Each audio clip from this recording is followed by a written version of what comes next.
Hi, good morning, everyone. Today is September 26th, 2018. This is a regular meeting of the members of the State Liquor Authority. Present today in New York are Chairman Bradley, Commissioner Ford, Commissioner Fan, General Counsel Riano, Deputy Commissioner of Licensing Held, and myself, Secretary Donahue. First, a reminder, if you have any phones, cell phones, so forth, please silence them. If you're going to take a call, please take the call outside. We're going to call items in the order they are signed in for the most part, first in Buffalo, then Albany, and then New York City. As your item is called, please approach the microphone, speak clearly into the microphone, and please put your name on the record. The next meetings of the authority will be October 10th and October 24th. Those are both Wednesdays. And then November 6th, which is a Tuesday. Chairman, do you have anything to? No. No? Okay. I don't have anything signed in Buffalo, but we'll keep the feed open in case someone shows up a little late. We have an item in Albany, 1909, New Windsor Liquors, Inc.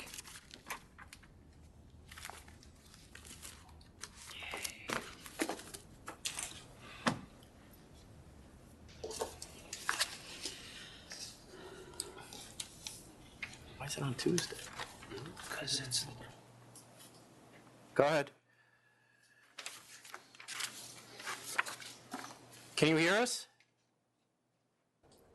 Go ahead.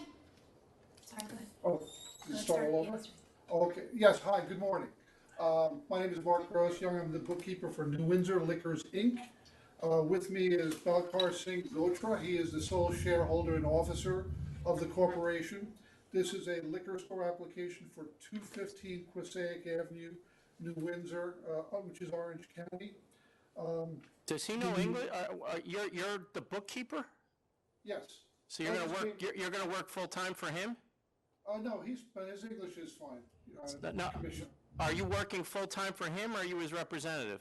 I'm here with him as a representative. But are you going to work full time for him? No. So you're not a bookkeeper. What are you? Well, no, we do it for a number of businesses, so we do the books for them when they open. But he had asked me to come with him today in case there was any misunderstanding. His daughter asked me to come as well. Okay. Go ahead. The location is in a shopping plaza. There's a movie theater also in this location. It's on Quissaic Avenue, which is also State Route 94, which runs between routes 32 and 9W along the Hudson River. The closest liquor stores are in the city of Newburgh, which really serves a different, more of an urban area. This particular location is in a neighborhood suburb. Basically one family houses in this area.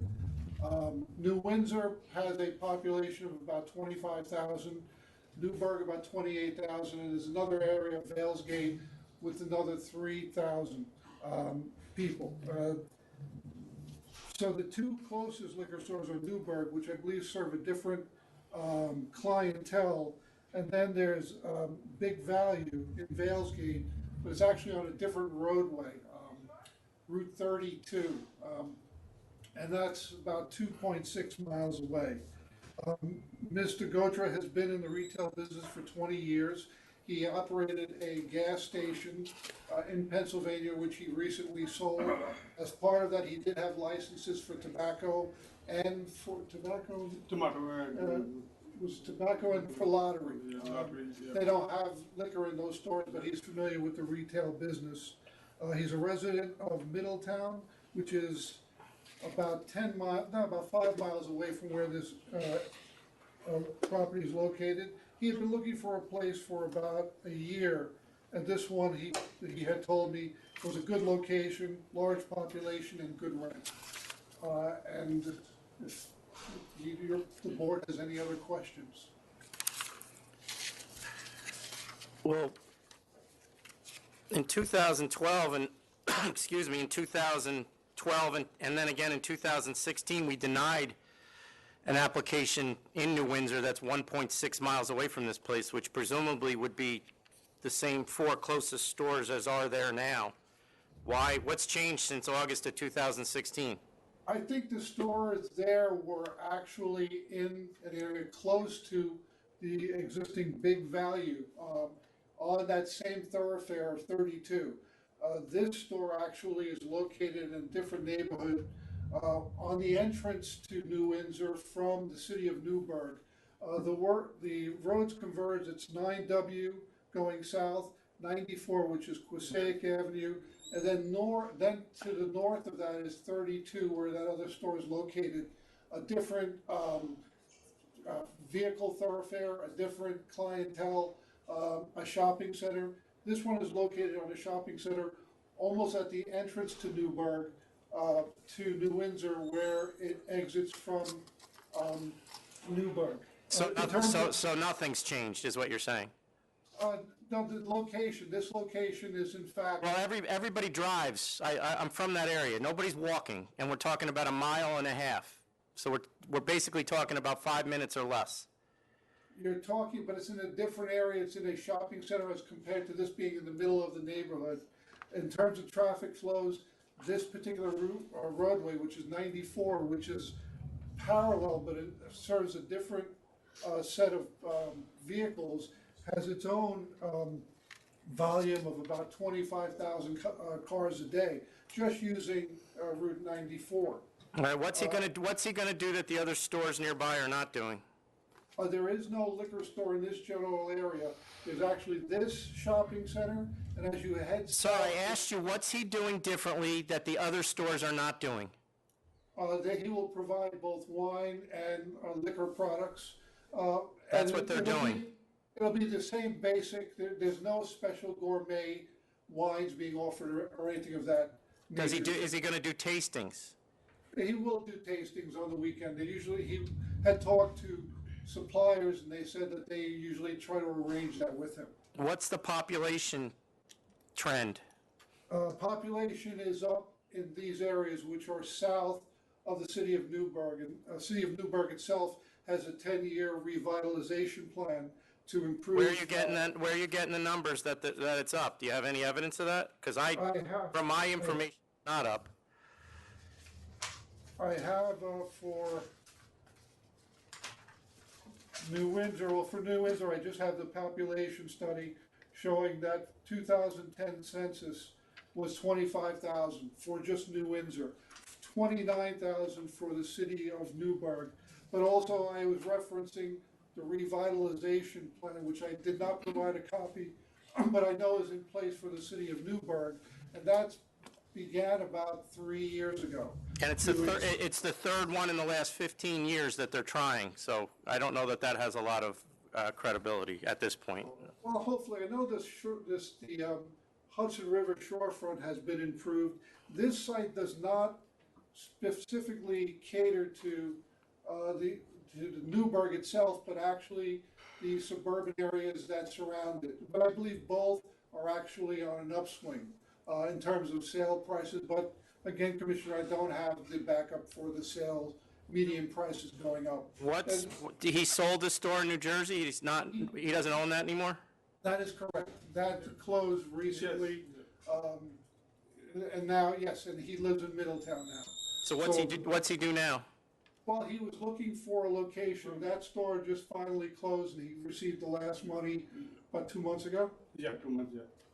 So he actually started looking for this place in preparation for that sale. And again, that's where the reference to good location, large population, and a very good rent.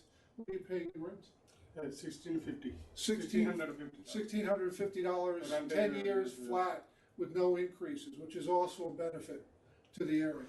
And I believe, I'm not sure, but I believe there had once in the past been a liquor store in this particular plaza.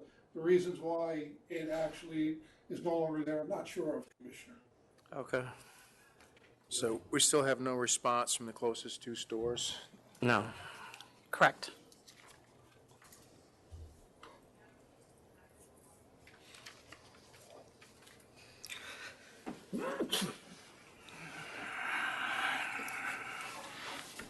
Why do you want to get in the liquor business?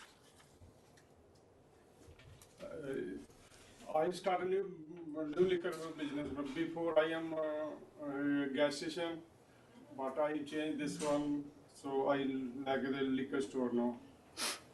And do you have any relatives that are in the liquor business? I have my couple of friends, I have a liquor store, I go, yeah. I didn't hear him. Can you repeat that? I say, I have my friend liquor store, I go over there and I explain something, everything, you know. So I like this one liquor store better than gas station. This mean I sold gas station now. So gas station, I long work, 20 years now. Okay. You guys have any? No, I'm good. No, I'm good. All right, Tom. You ready to vote? Yes. Commissioner Fan?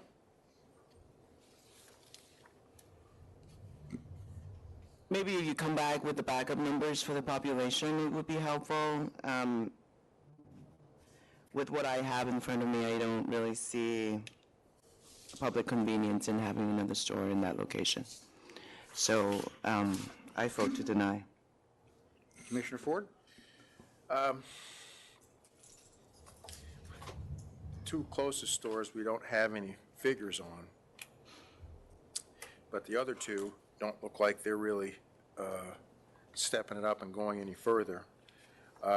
So I'm going to vote to deny as well. I'm going to vote to deny as well. We've denied stores in this general area in 2012, 2016.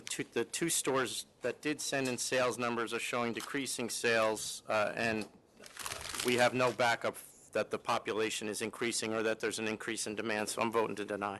Would we have the opportunity to submit additional figures showing population? You'll get a letter that tells you what your options are, and at that time, if you have something, you can submit it. Okay, thank you very much. You're welcome. I have nothing else in Albany. No, sir. Don, you can cut Albany and Buffalo. All right, then we're going to move to New York City. The first item, 1918, New Blondie Food 3 Corp.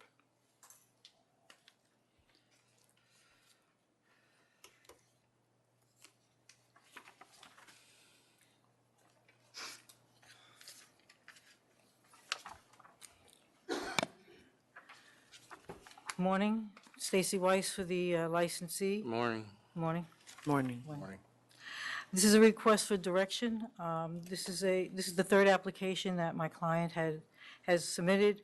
On 4/12/17, the first one was disapproved.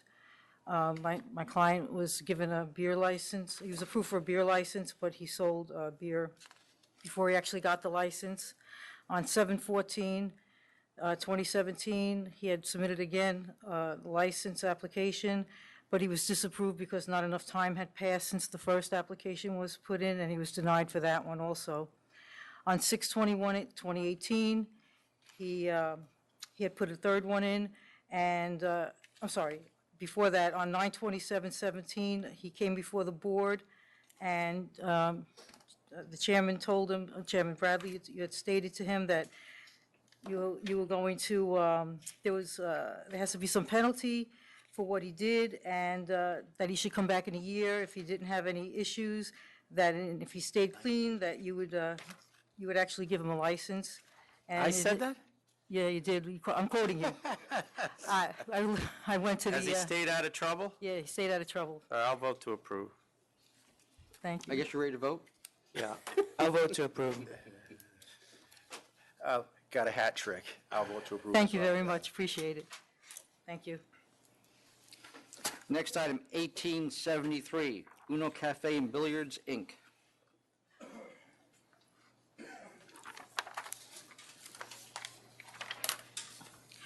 We had asked for a translator for this. Well, at 3:30 yesterday afternoon, you asked for a translator, and we couldn't get one. Okay, no problem. Well, can you go forward without one or not? well, Because if we I- can't, we're going to push this over. We'll go forward. I'll try to. You want to ask them first? Do you think we could we could do the best we can without a translator? You think we could do? Okay. I mean, we can have one, but we're ready to have one available at the next board meeting. But we just couldn't Now, you know what, accommodate- I'm not, based on what's going to happen here, I'm going to put this over. Can I at least get the default vacated? No. Why? Because it's default. It's in a I know, default. but we left the notice. Yeah, no, we'll put it over 10, what's the date, Tom? It'll be 10:10, we can have the interpreter there. I know how this is probably going to end. All right, We can put it over? 10:10, thank you. We'll have an interpreter here then. Do we know the language, Tom? What? Korean. Okay. Okay, you have to come back on 10:10. If you wait. Next item is 1877, Old Carriage Inn Corp.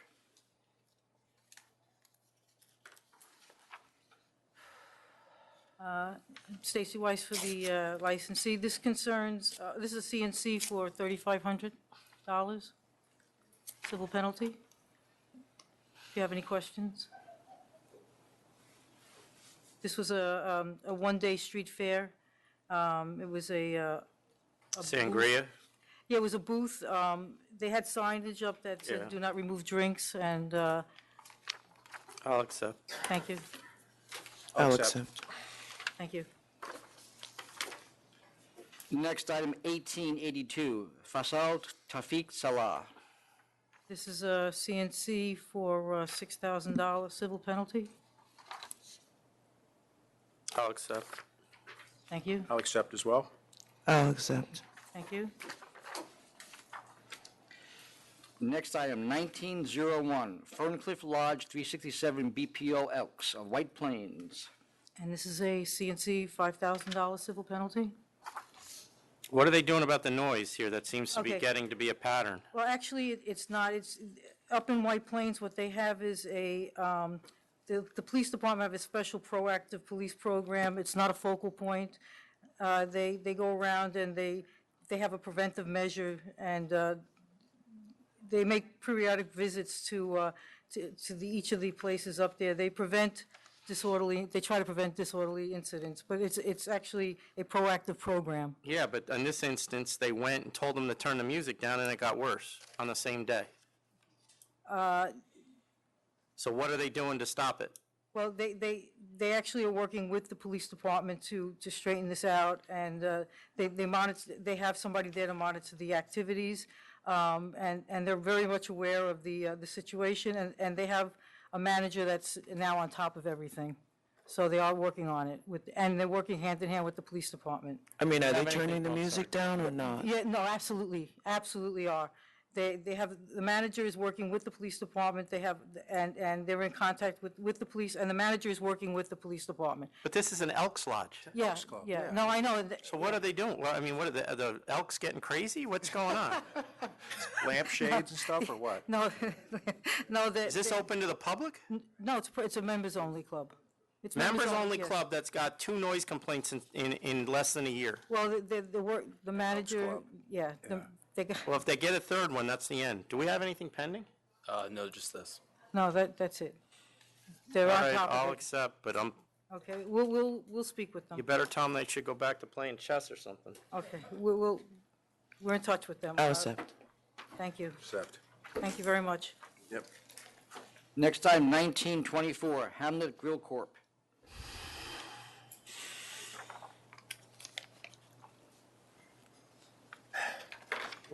Good morning, everyone. I'm Robert Romano, and Kimberly Panapinto is here with me. She took the trip down so you can see her in person. This is a reconsideration request. Oh, we get to see you in person this time, huh? So this is a reconsideration request, and I would ask the reconsideration based on two factors mainly. Well, you probably should argue the whole thing because Commissioner Pham was not here for this, so. Yes, she was. Oh, she was? She was. Yeah, I was here. I think so. You voted in favor, and Oh, okay. All right, then, my mistake, go ahead. so we come before you with two items that brought to my attention the necessity for this request. The first is when I had just been given this file relatively short period of time before I appeared. It was stated on the record, I believe by Chairman Bradley, that Ms. Panapinto's son, Chad, had been the previous licensee, and he had not. And I can understand the sense of distrust that would come from that. Well, I think, and whether I stated that incorrectly or not, I think the concern was that he's part of this business one way or the other, Right. and there's concern. Right. Now, I voted for it, so obviously Right. I got over it, but they did not, so. Right. Well, that would go to, had he been the previous licensee, you would think he wouldn't possess the character and fitness required to be a partner. That is not the case. He was not a previous licensee. Has he ever had a license? No, no. He just owns the premises. He bought the premise, I believe, about 3 years ago, was it? And he bought it at an auction, a foreclosure auction. I asked him specifically, because I did speak to him after the last hearing, if he knew the previous licensee. He said he knows of him, but does not know him. Small town. He has a very successful real estate and excavation business.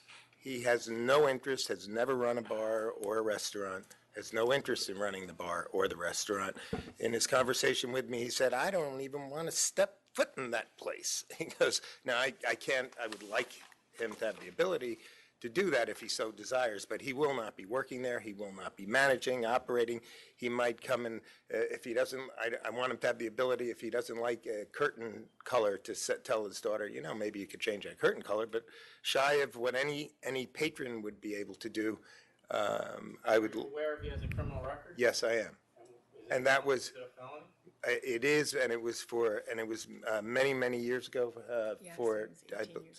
when he was 18 years old, and it was DWIs within Is that a felony DWI? I think, do you know, it was because they were within I think the timing, if you get a second one within. 10 years. Right, so I believe that's why. That's the record? There's nothing else? That's it. And the space has been vacant since he bought it? Yes, we have remodeled, he remodeled the whole thing. He put a dining room in. There are apartments upstairs. Yes, we have. It's so hard for me to believe that he's not involved in this business when he's the one renovating it. He's the one talking to you about it. His business is the real estate of the apartments upstairs. Okay. So that's his involvement in the property. And he has been renovating it. I said he does have a construction company. I thought it was excavation, but he He has does. an excavating Okay. business, yes. So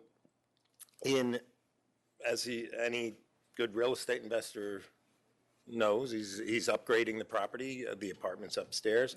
He built out the restaurant. And contrary to your statement at the last hearing we had, Ms. Panapinto will be paying rent, and I think you already have. And, So he did the build out, but she's paying him rent. correct. How much did the build out cost? Excuse me?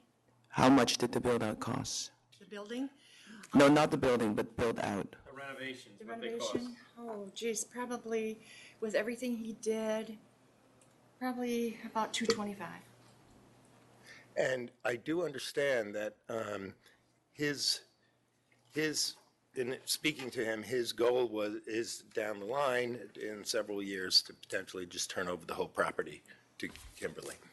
He has no interest, as I said, if your concern is as far as him. Well, I mean, and I think, which I don't know whether you're aware of this or not, but it's not just our concern, it's the community's concern. The reason we know he had a criminal record is because we were told. And we also were told that the community believes he's involved in this. So what would happen, it would end very badly for all of them if that happened. Correct. My understanding, and I'm glad you brought that up, my understanding is that this all stemmed from an anonymous call to the authority who Mr. Panapinto believes was the gentleman who lost the property before.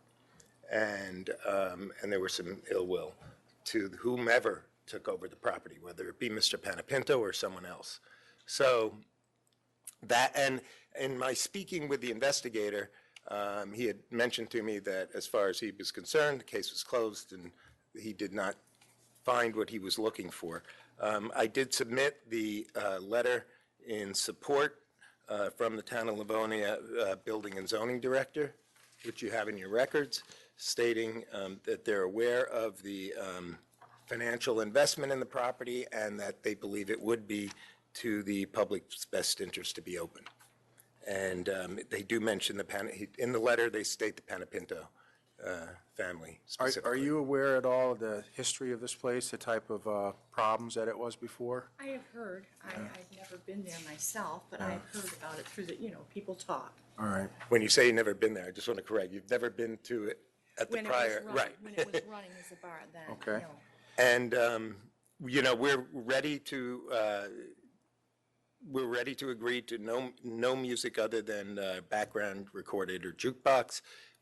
I would ask if they could have karaoke once a week, and that would be it. No DJ, no You live live music. close to here? Yes, I do. Yes, I do. I live probably about 15 minutes from it. So you've never been to that restaurant when it was running, but you've driven by it, you're aware of the nature of the people that hang out around there? People have said, and you hear stuff in town, about when it was Hemlock Grill. I would hear things about it, but I myself, I never went in the place. How about when it was not Hemlock Grill? Is there alcohol on the premises right now? I don't know. There is not.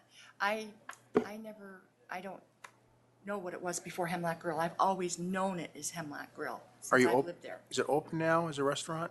Absolutely not. So there wouldn't be any Absolutely. parties there, events Absolutely there? not. Absolutely not. My son remodeled it. He put a big dining room in. We got new refrigerators, new stove, everything. He locked it up. It's closed. Okay. And your daughter is running this with you? Yes, ma'am. What are the hours? I believe they were from 2, I believe. Well, we asked for you had 11 to said 1 a.m., I 1 believe. o'clock we had to close last time when we talked. I probably did, but Right. that's, Which is fine. I guess it's what do you want them to be? It's fine. Right, exactly. I mean, you'd like to be open for lunch too, so 11 a.m. to, Yeah, it's fine. So, restaurant only, no DJs, karaoke once a week, no security guards, no bouncers. No bouncers. And I will point out, the reason that was brought up and how that whole issue of security came up, the expediter they had worked with was concerned about the history, and in trying to appease the board to show that she was going to be extra careful and diligent in operating the property, suggested that she takes security on initially, and that's how that arose.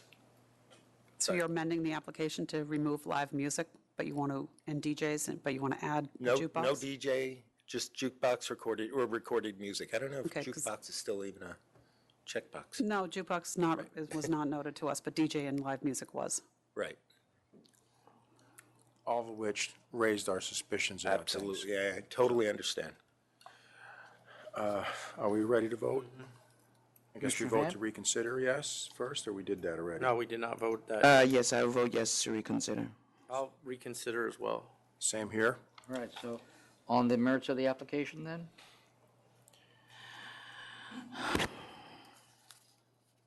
Just so you know, the location is significant bad history, so, you have to be very aware. Your son is probably a very capable business person, but he's really not allowed to be in the management of this. So just, he's obviously allowed to come and visit and all that, but bringing breakfast every day is different from running your books and dealing with the wholesalers. Right, So, and with the hours that the chairman proposed last time, I don't know what I proposed. well, 11 to 1, right? I don't. 11 to 1? That's fine. Yeah. Are we okay, 11 to 1? 11 to 1, no security guards, restaurant only, no chat involved in management, no DJs, karaoke once a week. I'll vote to approve. And on those terms, I will as well. As a matter of fact, I don't think there should be any stipulation on when you can open. We don't care about that. Right. So that's 1 not a.m., usually the 1 proper a.m. time of day. So, good luck. Thank I you. vote to approve under those terms. Good luck. Thank you. Thank you very We much. appreciate it. Yeah, I'll be right out. Next And item, if you do, you're going to explain to her if she does end up getting a manager beyond her daughter or anything like that. She'll file. Yes. Yep. Oh, okay. Thank you. Next item, 1926, Tip a Few, Inc. This is a CNC. We're offering $3,000. Just to point out that the licensee was given misinformation when she had called the state authorities about, I had mentioned in my offer about the ban the box law, and which was attempting to remove the ability of potential employers even asking the question as to whether or not someone was a Yeah, convicted this felon. is the problematic Right. issue for us right now. Oh, okay. I'll accept. Thank you. I'll accept as well. I'll accept. Thank you, everyone. Have a nice day. Next item is 1913, Sixth Line Liquor and Wine, Inc.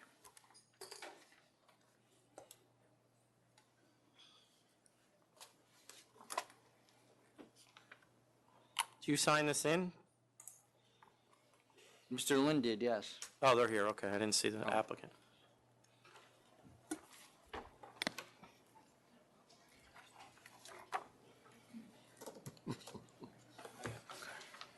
Hi, good morning.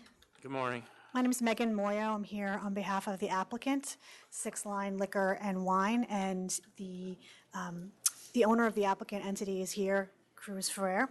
And who's with her? Husband? Ex-husband? Ex-husband. Yes. That's pretty supportive. Very good. We have a opposition, so we generally let them go first. Okay. So.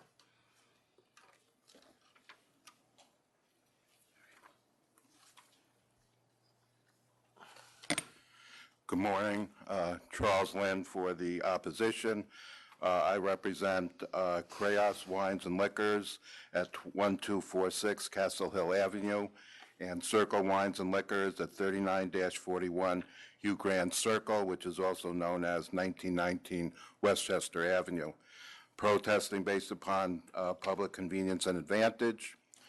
I set forth a updated survey showing that there are 8 stores within a radius of 0.6 miles of applicant, which I annexed as an exhibit. The authority on its proximity lamp report shows only 7 in this area. I'm not sure whether the records reflect that Exotic Liquors, serial number 116376 at 2399 Westchester Avenue, is being the 3rd closest. And the reason that I'm concerned is because not being on LAMP, also, I don't believe it was requested with regards to its gross sales No, we did figures, not. because I didn't get it on a foil. Right. Does that happen a lot? If it doesn't come up in LAMP, not a lot, but we did note it. That's why you have the note in your memo. Okay. So the reason why I stress that is that applicant's application is 2126 Westchester Avenue. If you go to the east part of Westchester Avenue, 0.3 miles is the Circle Wines and Liquors. Again, even though it's on Hugh Grant Circle, which is a roundabout, it's a building right at the start, and it's a corner to Westchester Avenue. So it is on Westchester Avenue, about 0.3 miles.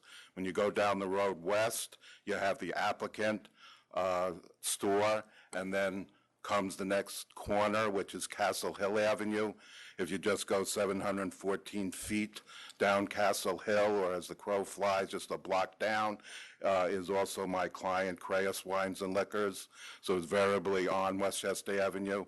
And then if you go down 0.4 miles down, you get to Exotic Liquors, again, which was not on LAMP. So you actually have 3 liquor stores that are right on Westchester Avenue, very, very close to this applicant's store.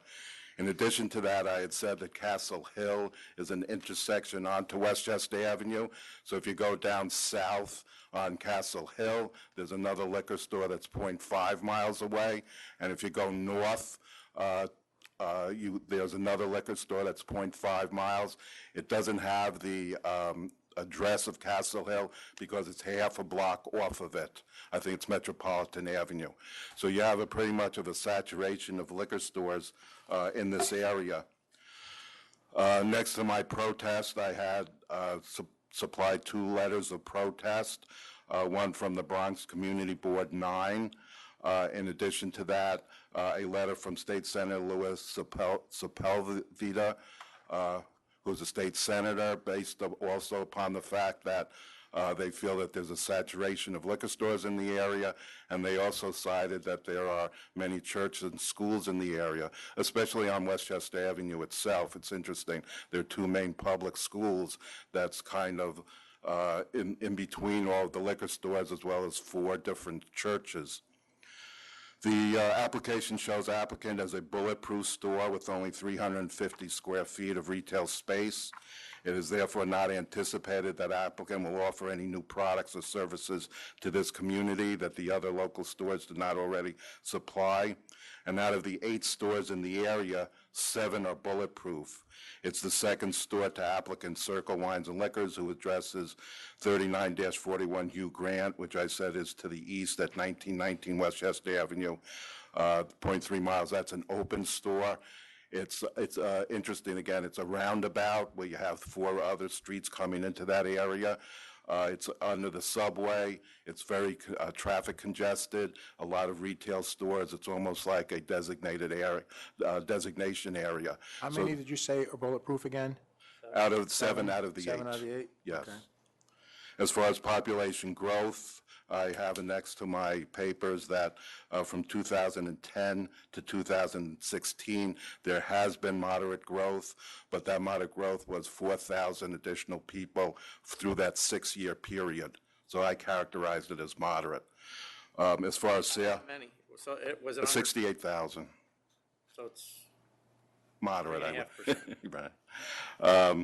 And it's also this is Parkchester in the Bronx, which is a fairly large neighborhood area. The 4 closest stores are not dispositive, I don't believe, of strong sales figures. I don't know if Exotic was, you had figures from Exotic when I got the 4 right. So the second closest store, Crayos Wines and Liquors, just took over its store in October 2017.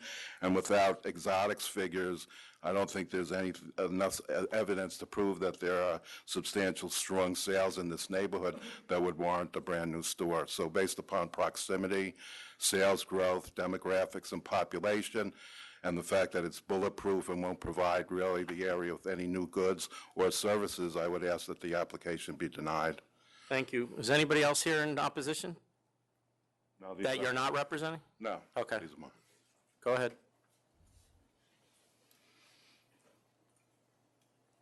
Hello again. Hello.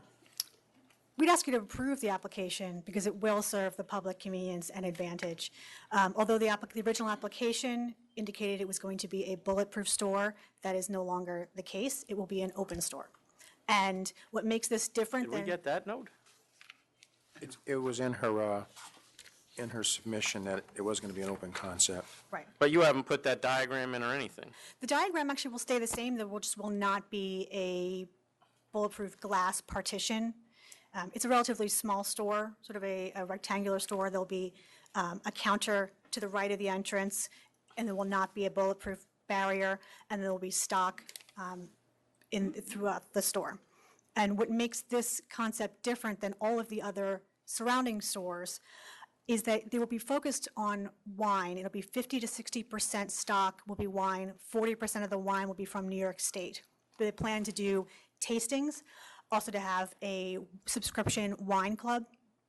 And the population and demographics of this neighborhood will support this store. It's going to be an upscale addition to the neighborhood, one that has an increasing median income over the past several years, decreasing crime, and increased development. So the population growth in 10462, which is the Parkchester zip code, is increasing by 3.9%.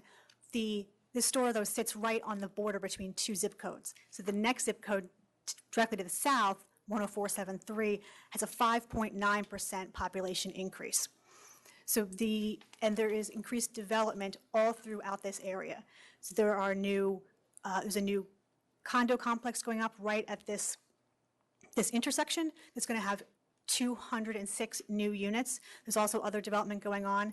And this neighborhood generally is an extremely population-dense area, one that can support a new concept for a wine store, something that will add something to the neighborhood. It's also one that, I'm sorry. Have they already broke ground on this new affordable housing complex? Westchester Muse, they have, yes. Yes. And when is it supposed to finish? I think sometime in 2019. There's also new transportation coming to and through the neighborhood.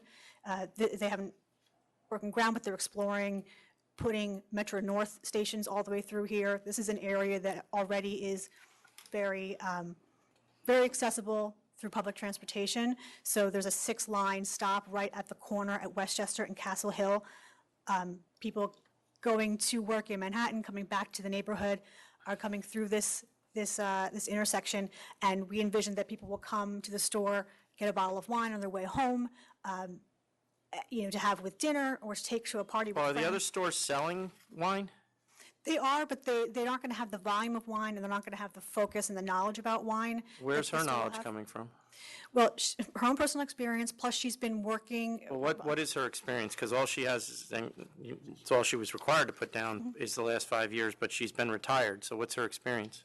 Well, recently she's been working at, basically interning at a local liquor store, learning about the business, learning about relationships, establishing relationships with distributors and wholesalers, so she will be able to hit the ground running as soon as. And how long has she been doing that? She's been doing that for 2 months, 2.5 months? Yeah, for 2 months. But that doesn't compare to the experience of others who've been actually in the business, right? I don't think that's a, She hasn't made her whole life's business wine, but has shown that she I mean, it's admirable. is- I'm not right. putting Mhm. it down. I'm just saying. What did she do before she was retired? She was in the hospitality business. What's that mean? She was a caterer Hotel. or hotel? And she's always wanted to open her own business in her neighborhood. And what's her ex-husband's role in this business, if he has one? I'm gonna help. She's going to help her, she'll be doing the majority of she'll be doing Does the he own management. do you own a liquor store? No, but I also work on hotel hospitality for 35 years, which there was about liquor, which I learned a lot with, the bartenders and all that. So, Are you retired as well now? partial retired.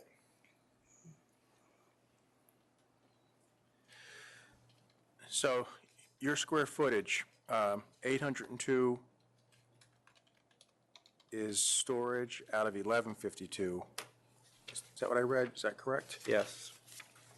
So roughly 31% of your floor space is retail, but it's going to be open. It's going to be No, open. more than that. No, like 69% is storage. So that leaves. No, 802 square feet retail out of 1152. Or am I storage. reading the total? No, 802 square feet is storage. Oh, I'm sorry, I thought that was the retail, you're right, okay. So only 31% of your total square footage is retail. So it's not going to be a very big store, but it is going to be open, as you Right, they'll be pointed out. open, right, and they'll have, various wines displayed. When there's tastings, they'll have, obviously, that set up in the available space, and people can come in and see what the new wine products available are, and try them, and possibly, if they want to, and get involved in the wine subscription.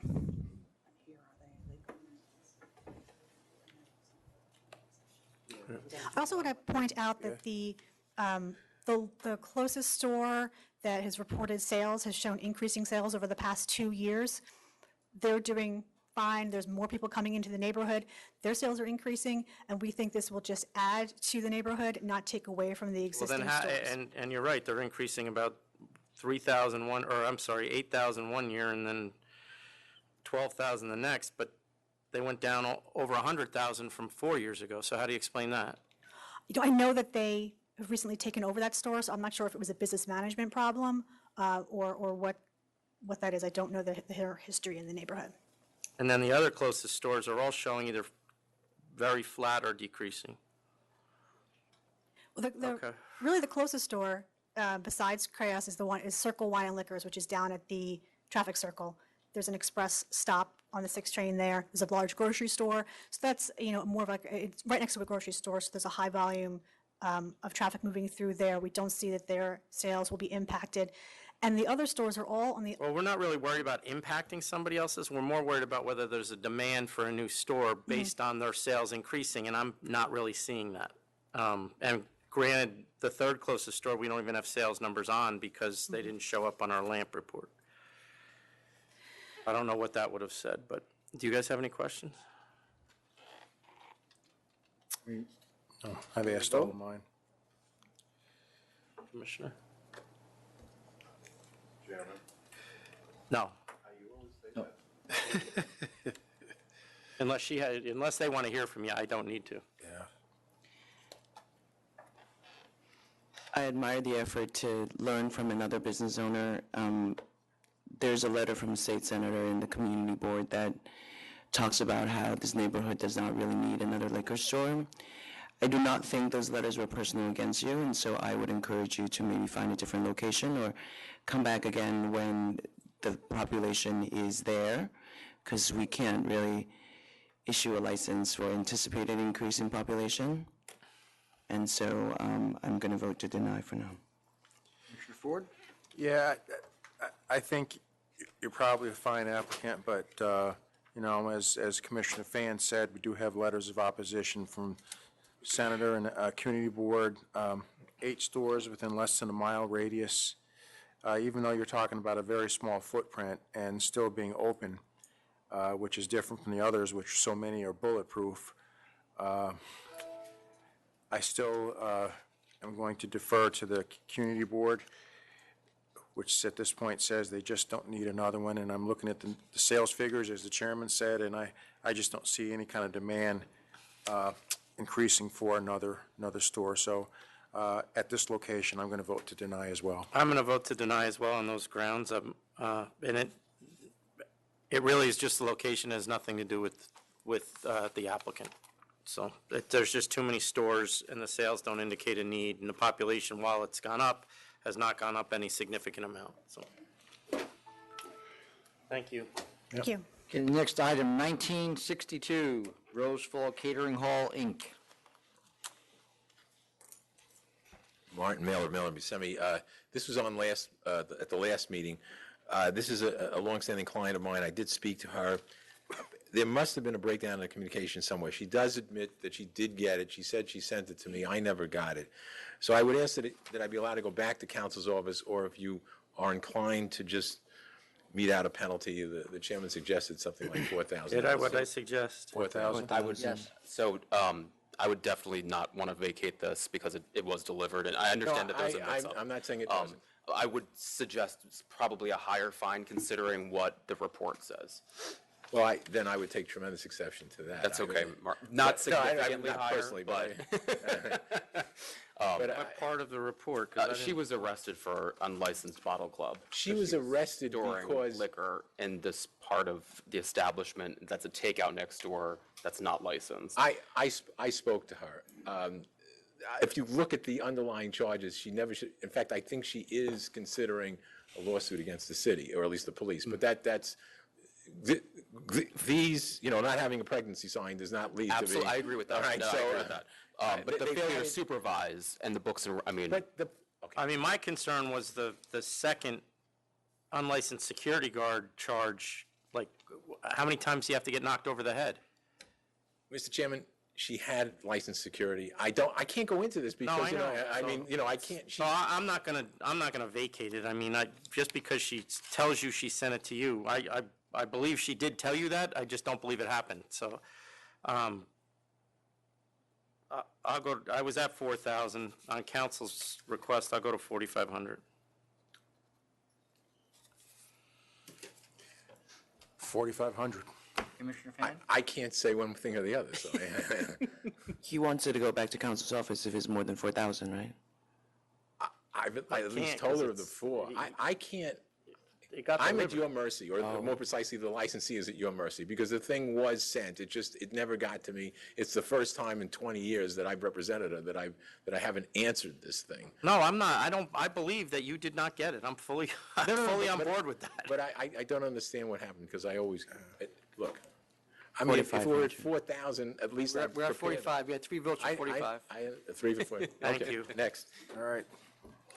1933, Five Cheers, Inc. So dismiss 1, sustain 2, sustain 3, sustain 4. Go ahead. All right, my purpose in speaking out on this one is, if you've read the hearing officer's report, I'm in total agreement with the hearing officer's report. Obviously, this is the licensee, by the way. The charge relating to the 1066 was unfounded and was dismissed. The other 3 charges, it's almost comical. The police officer, a lieutenant, I believe he was, came in and said what a nice place this is, and then he noticed the security and he noticed the other things. This gentleman had representation 8 years ago and just accepted what was given to him. He didn't realize that he should have updated this thing, so he subsequently went to the town. We have filed a change of method of operation to include the other things that were seen inside the place, the security, et cetera. That's just the way things are run out there. I'm at 500. I'm at 3,500. I like 500, if I have any say. I'll split the difference with you, but I'm not going to 500. Yeah, I was thinking 1,500, to be honest about it. 1,500? 2,000? Okay, 2,000. 1,500. All right, 1,500. Thank you. 1,500. That was it. But I don't know if 1,500, Counselor. No, I understand. No, but in terms of the License Bureau, we did submit a Yes. change in method of operation, Yes, so. you filed. Right, no, but I'm saying, so that won't be, there won't be a 589, and you can act on that now, correct? Yes. All right, thank you. All right, that's it. Next item. We don't need to see that, Jackie. Yeah. Next item, 1937, 790 Lounge LLC. The conditional no contest is in, and. Accept. Okay. Accept. Accept. 1895, 1128 Deli and Grill, Inc. How did you end up here? Okay. Because I had a lot of things to say to the person that filed this application. No, okay, that's the point. All right. That's why they're not here, isn't it? That's the point. Literally yesterday, I was asked to take this over, and I've got 3 of them, and they all relate to the same person who filed, and you may have the same questions for all 3, but. I don't know. I was granting all 3 of them. I don't know what they're doing, but, and you can send the message. They already, I hope, got a phone call from you guys. Probably. That they're doing these transactions completely backwards. Mr. Chairman, I'm not going to. And they're ruining families' businesses. Well, that's the point. It's a family I mean, business. all these transfers are between relatives. It's just ridiculous. If you want me to argue with you, I can't. No, I can't. I told you I'm granting them, but I don't know what they're doing. So you're going to grant and then return to license? Yes. But I wanted that person here so I could. You mean, you want to speak to the representative? I was going to throw them I don't out. speak is not the word. And they weren't going to be a representative anymore after they. Maybe. Because we're going to still disapprove these as we get them. I mean, You if there's should, that, as you yeah, get them, I'm you gonna- should all right. disapprove them. Commissioner Okay, Fan, so- are you ready to vote? Yeah, I'll grant all 3 of them. All right, so then, Same here and back to licensing. you want to do it one at a time, I Okay, suppose. so this one here, you're granting reconsideration and returning to license? Yes, All and set with that. licensing, if they get new applications that the same thing happens, should continue to disapprove. We will. All right. All right, the next one And you is, better tell that person they're going to be out of business shortly if we get more of these. I will convey this to them. next one is 1896, which is S&M Grocery Corp. Same thing. This is, I'll grant it. Another family transfer. We're all good with that? Approve, granted, yes. Granted and return to licensing. Yes. And the next one, 1894, Mo Deli Grill Corp. Same thing. same thing. Yeah. Chris, did we call this person? I'll make sure that we do. Okay. I'll grant it. Are we good with that one as well? Yes. Return to licensing? Okay. I thank you very much. Next I was item, looking for that moment, too. 1885, 210 RBC Restaurant Corp. Morning, Francis Buscemi for the licensee. I believe this is after hearing. Yeah, all 3 charges are dismissed. Dismissed. Thank you. Commissioner Ford? That's going to be the shortest case you've ever had. Oh, he's. Every once in a while, I get lucky. Oh, dismiss, yes. All right. Next item, 1934, Mount Vernon Liquors Corp. I'll accept. What are you looking at me for? They got to vote. Yeah, I'll I accept. accept. Dave. Okay. Now I see. Next item, 1883, Chloe's Restaurant and Lounge LLC. Did you have another one? Yes, yeah. All right, why don't you step over here, because I didn't have it listed, so.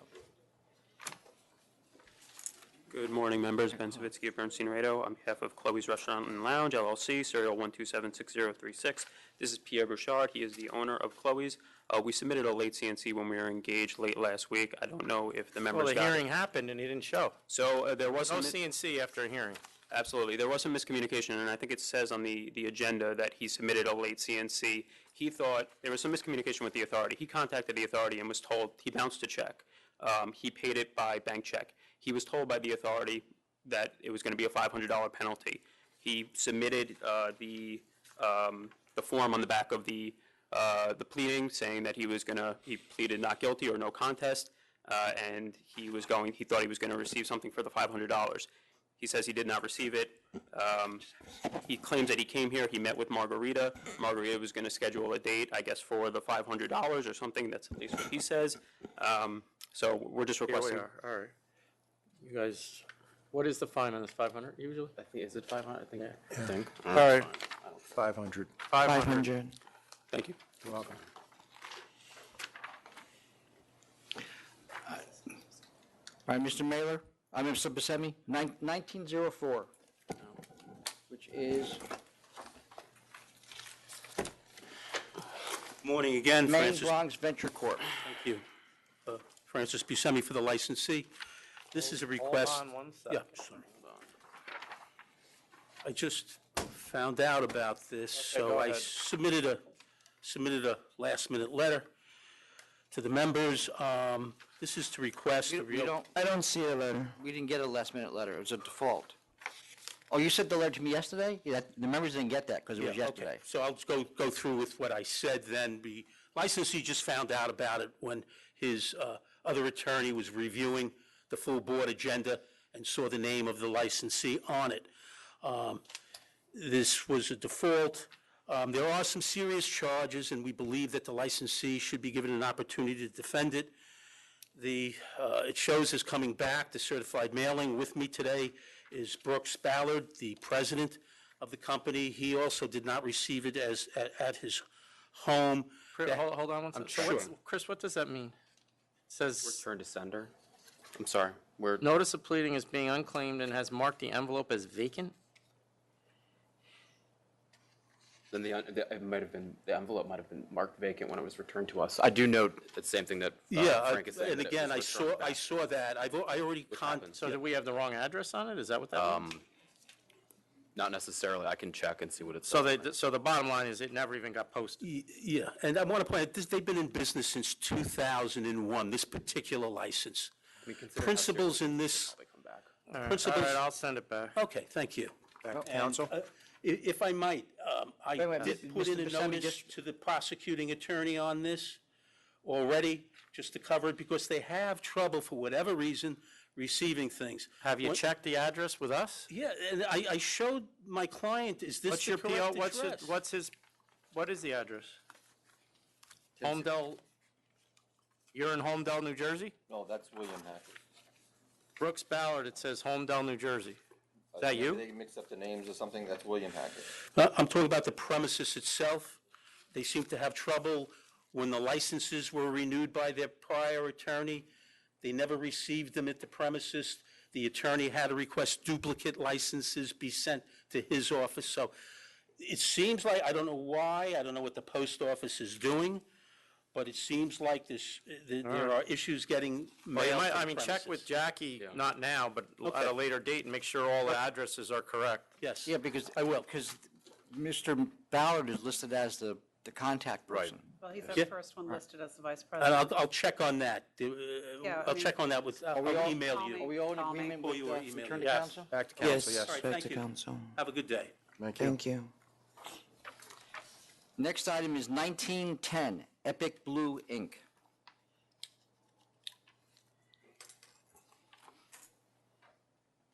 So vacant means that. All right, where's Mr., I just showed got Mr. returned Springer, in where'd he the go? mail, which means that they're telling us the place was. Jonathan, So where did they're Mr. going to Springer the wrong go? place.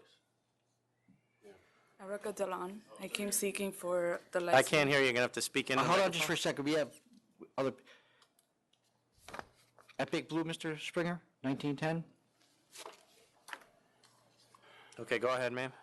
I'm Erica Delon, and I'm came for the licensing for the liquor Who are you store. here for? She's For the me. applicant. I'm Oh, you are the yes. applicant? Can my friend come up too? Sure, but we're going to have to hear from Mr. Springer first, so you can Okay. bring her up and wait over there. Okay. You're Erica? Yes. Okay, thank you.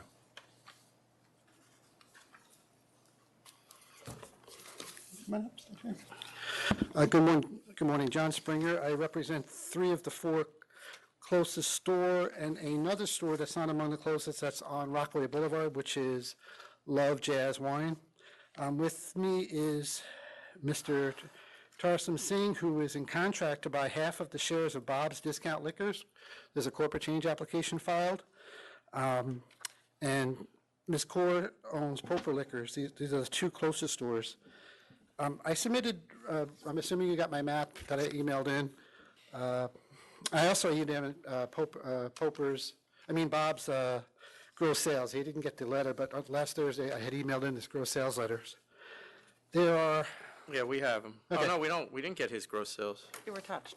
Oh, they were connected. Okay. Send them back. Yes, we have him. okay. I was here in 2015 and 16. There was another store right in the same neighborhood that tried to go in, Ahmet Liquor. And if you may recall, Attorney In White. this store or the neighborhood? Same neighborhood, a few blocks away. And the big argument was there had to do with Aqueduct Racetrack.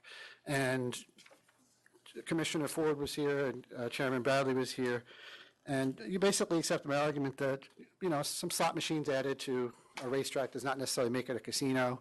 And also no reason for off-premise demand. They have restaurants over there. People aren't coming to this section of Queens to go to liquor stores. But if they did, they have plenty of liquor stores. There's a triangle that's formed by Liberty Avenue, Rockaway Boulevard, and Van Wyck Expressway. And it's about 2 miles from Cross Bay Boulevard to Van Wyck Expressway. You have 1, 2, 3, 4 already on that 2 mile stretch of Rockaway Boulevard. Of those, 3 of them are open stores. One of them, the one closest to Van Wyck, is a Bulletproof store, and then just across Van Wyck on the other side is an open store. This would be a very small, the proposed store is a very small Bulletproof store.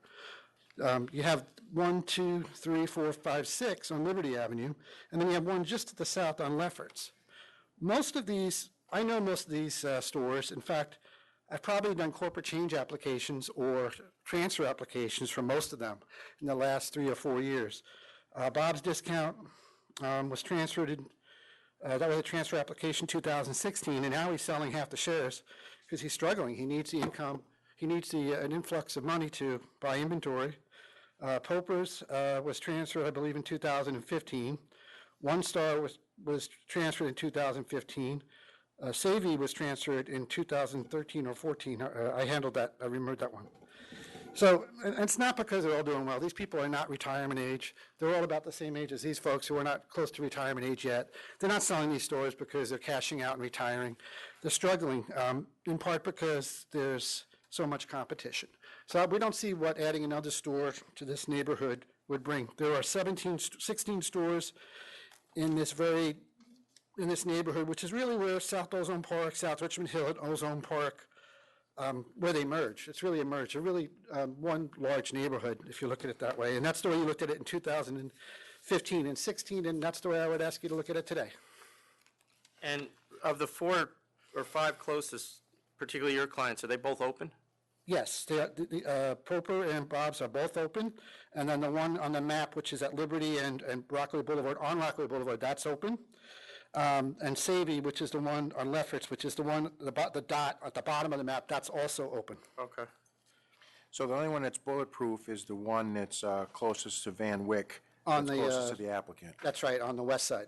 Okay. Yes. Yeah, so that would be putting another Bulletproof store near an existing Bulletproof store. Thank you. Thank you.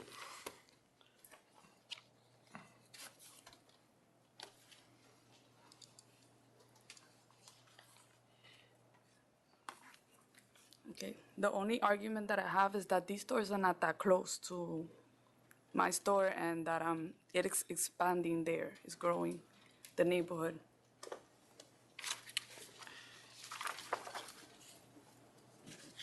Why did you get in the liquor business?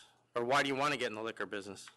Because I want to start a new business, and I've worked 6 years ago for 3 years with, Angu. Oh, she owns a liquor store? No, she had. Had one? And you're the landlord? Landlord and also the financial backer for her. So it's your old store? No, the building is mine. Okay. Yeah, and I'm also loaning her some of the money for her to set up. And previously, I think it's about 7 or 8 years ago, I had a liquor license in Jamaica, which I handed over to my son, and because I was a daycare director. So the store wasn't in the building she's going into? Your store, it was in Jamaica? And how are you guys related? We're just friends. She worked with me for a number of years in the daycare as well as the liquor store. So you trained her and she knows all about how to operate it? How to operate, and she knows. She's currently at Dollar Tree as an assistant manager right now. So what was in this location before? My daycare center, which I closed Okay. 2013. So it's been vacant since 2013? About 2014. Yeah, it has been vacant.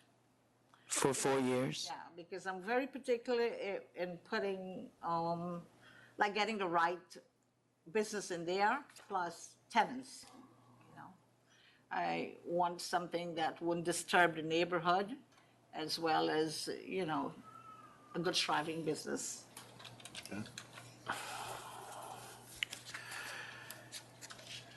And you're going to be supervising her for a while, or I'll help at least her if helping her need- start? If need be, I'll help her, but not directly supervising her. If she needs my help, I'll be there for her. But she's very capable. Anything? Commissioner Ford, you done? Yeah. You'll set the vote? Yep. I'm going to vote in favor of this application. I see there's, except for the one that didn't report, I see increase in. I actually did report. Yeah, But we only got- we only got that's 1 one, year, that's yeah. 1 year, yeah. Okay, so I see increase in sales in most of them. I actually believe in having storefronts be filled instead of having vacant stores, and I think that's a struggle, and let's give this a try. Thank you.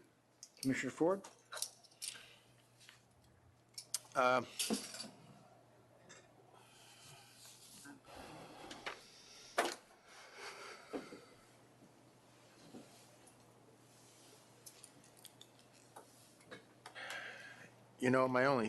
My hesitance here is being bulletproof. But I'm looking at the sales from the other stores. And they do seem to be holding their own, maybe even increasing a little bit here, most of them. The last one only goes through 16. We don't even have anything for 17 on this one, so. I'm going to vote to approve as well. I do think that there's a considerable walking distance between the other two stores, so I think that there might be a public convenience and advantage met, so I'm going to vote to approve as well. I'm going to vote to deny. There's enough stores in that area within the general vicinity, and this is bulletproof, so I don't see any public convenience and advantage, but it is approved. Good luck. Thank you. All right, the next item is 1859, ShopRite Supermarkets, Inc.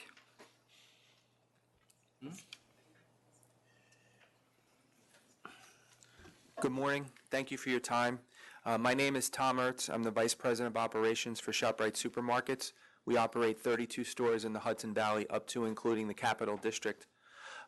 We've submitted a plea here from one of the stores in the Capital District, our store in Slingerlands, which received a fine for sale of alcohol to a minor. I'm respectfully asking for some consideration on the fine, given the fact that the associate in question was on her 6th day of work and was not authorized to operate a register. She obtained the access numbers by looking over the shoulder of another cashier, and then she committed the sale to this person without following the proper identification process. We have a very strong training program. We participate in the We Card program. Unfortunately, this associate did not get through our process long enough, and we took all the steps we reasonably could. Yeah, I don't give the bodega on the corner who could use a break much more than you ShopRite could, so I'll take your 6,000, thank you. Okay. Thank you for your time. 6,000. Yeah, second time, so same thing, 6,000. Okay. Next item is 1916, Aljada Gourmet Deli and Grocery, Inc.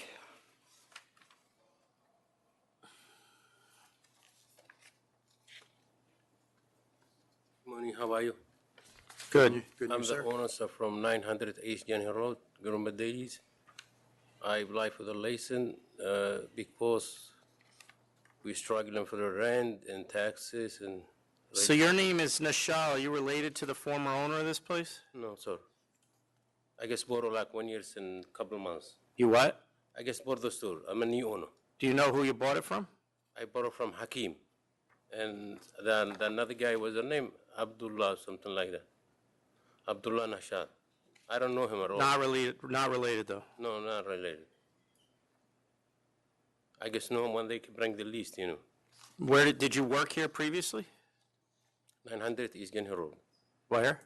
When I work around now before 900 East Genhi Road. Yeah, where did you work before you had the store? 961 McLean. How far away is that? In Yonkers. I have stayed on the store before, from 2009 to 2015. And I sold it. How did you find this store? Well, I look around. I tried to work for that store. So I tried to make a little more money. So now. Well, how'd you know this one was for sale? My friend, he told me that. Who? My cousins. How'd he know? He told me that store for sale. You can try if you can get it. So I tried to go there, and we talked to the guy, and we get in it. And so now the customer, they ask for beer. So when they go home, like after work, they want a sandwich and beer. You know, we need to make like a. Well, I know why you want the beer license. That's not what my concern is. Do you know some of the trouble that the former owners got themselves in with this place? I swear to God, no. You don't know? I don't know. Well, they weren't serving, when you bought the store, they weren't selling beer. No beers. Did you ask them why? I didn't ask him because I would try to do an out beer. But I tried to do without beer. Yeah, but you go into a bodega in New York State and they don't have beer. You didn't ask them why they weren't selling beer when you were buying it? I try myself to do without beer, but I can't, so. That's not the question I'm asking you. Did you ask them when you went in to buy it why they weren't selling beer? I told them, they say they can't get in his name because his name is Suhail, something like that. Hakim Suhail. He gets so. I don't even know that name. Do we even know that name? There's two principals on the prior, but that Oh, was back Hakeem- in, yeah, they're Hakim both Suhail. listed. He's the owner, Hakim Suhail. And you don't know these guys at all? I don't know him at all.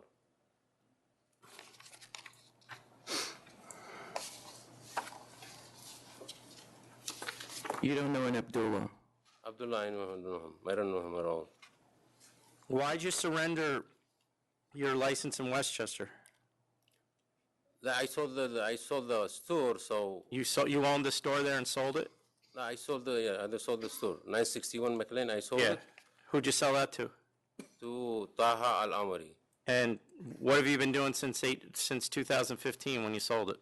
I worked for him a couple of years, and I tried to get that store and make more money, like for the pension and You stuff. tried to buy that store back? No. They don't want to sell it. I tried to buy the new ones. So you started looking for another store almost immediately? Yeah, well, I worked for him a couple of times, so till I get that store. Okay. Why did you sell the store and continue to work there? I sold the store because we're struggling. You can't pay the bill. Sometimes nobody work for you, you know. So you sold the store, then you worked as an employee, is that what I'm? I work a couple of hours, not much, you know. What are you going to do to make sure you don't sell beer to minors. No, no, no. What are you going to do to avoid that? We're not gonna sell to minors. I know, but what are you going to do? Do you have anything in place to make sure it doesn't happen? I'm sure it doesn't happen. I be there all the time. My own. Well, what if somebody shows you a fake ID that says they're 21? What are you going to do You about can see that? his face. You can recognize his face. Really? That's all. We collect about $1 million a year in people that tell me the same thing, and they don't recognize it, can't tell on their I face. do business 2009, 2000. Are you aware of scanners that are available that you can run the IDs through? You have scanner? No. We can get that one with a lot of machines. All right, you guys have any questions? Are we ready to vote? Yeah. Yes. Commissioner Fan?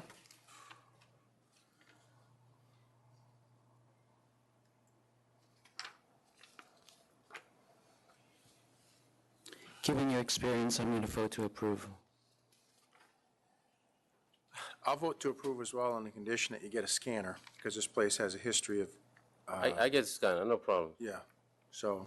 I'm gonna Commissioner make that Fan, a do you want? condition. Sure. Change yours, okay. Chairman Bradley?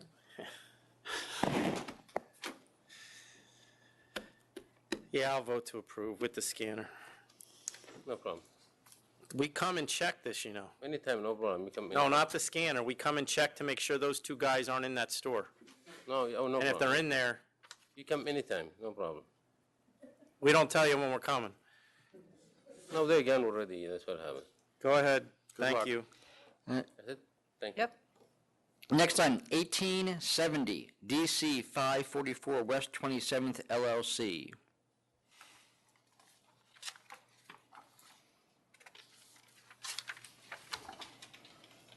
Morning.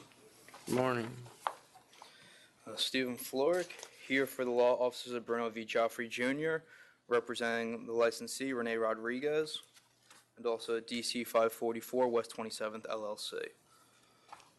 Well, this is a default, Yeah, you wanted the licensee to show up. and have they fixed this stuff? Yes, he did not get notice of the SLA violations, but How? Because it got delivered. it did. It went to another agent at the And business. for the record, it was also sent to him by the landlord. So there's no question in my mind that he received this. He did immediately find out about the issues, the violations, through a criminal violation that was also issued on these, and they were immediately cleared up and dismissed in criminal court. They had a walkthrough and everything was Well, taken care of. I mean, they're frequently dismissed in criminal court. It doesn't mean that it didn't happen. I understand that these have been all remedied, though. And we apologize for missing the prior Alright. appearances. And the license is still in safekeeping? Yes, it is. Why? There's currently a dispute right now with potential buyers of the company. There's a civil litigation going on in Manhattan, in New York Supreme. And until that's resolved, Renee doesn't have access to the premises, so we want to be safe. And these charges are all to do with, like, you know, safety of the public in the place, so got to be taken seriously. They were fixed immediately, sir. I have pictures and whatever you need to, they were fixed right away. Right. Some the same night, actually. Rita? Yes. Yes. You got a dollar amount in mind, Commissioner Fan? I'm at 3,000. 3,000. 3,000. All right, you'll get a 3,000. letter in the mail. Thank you. Thank you. Next item is 1871, RHNY MP F&B LLC.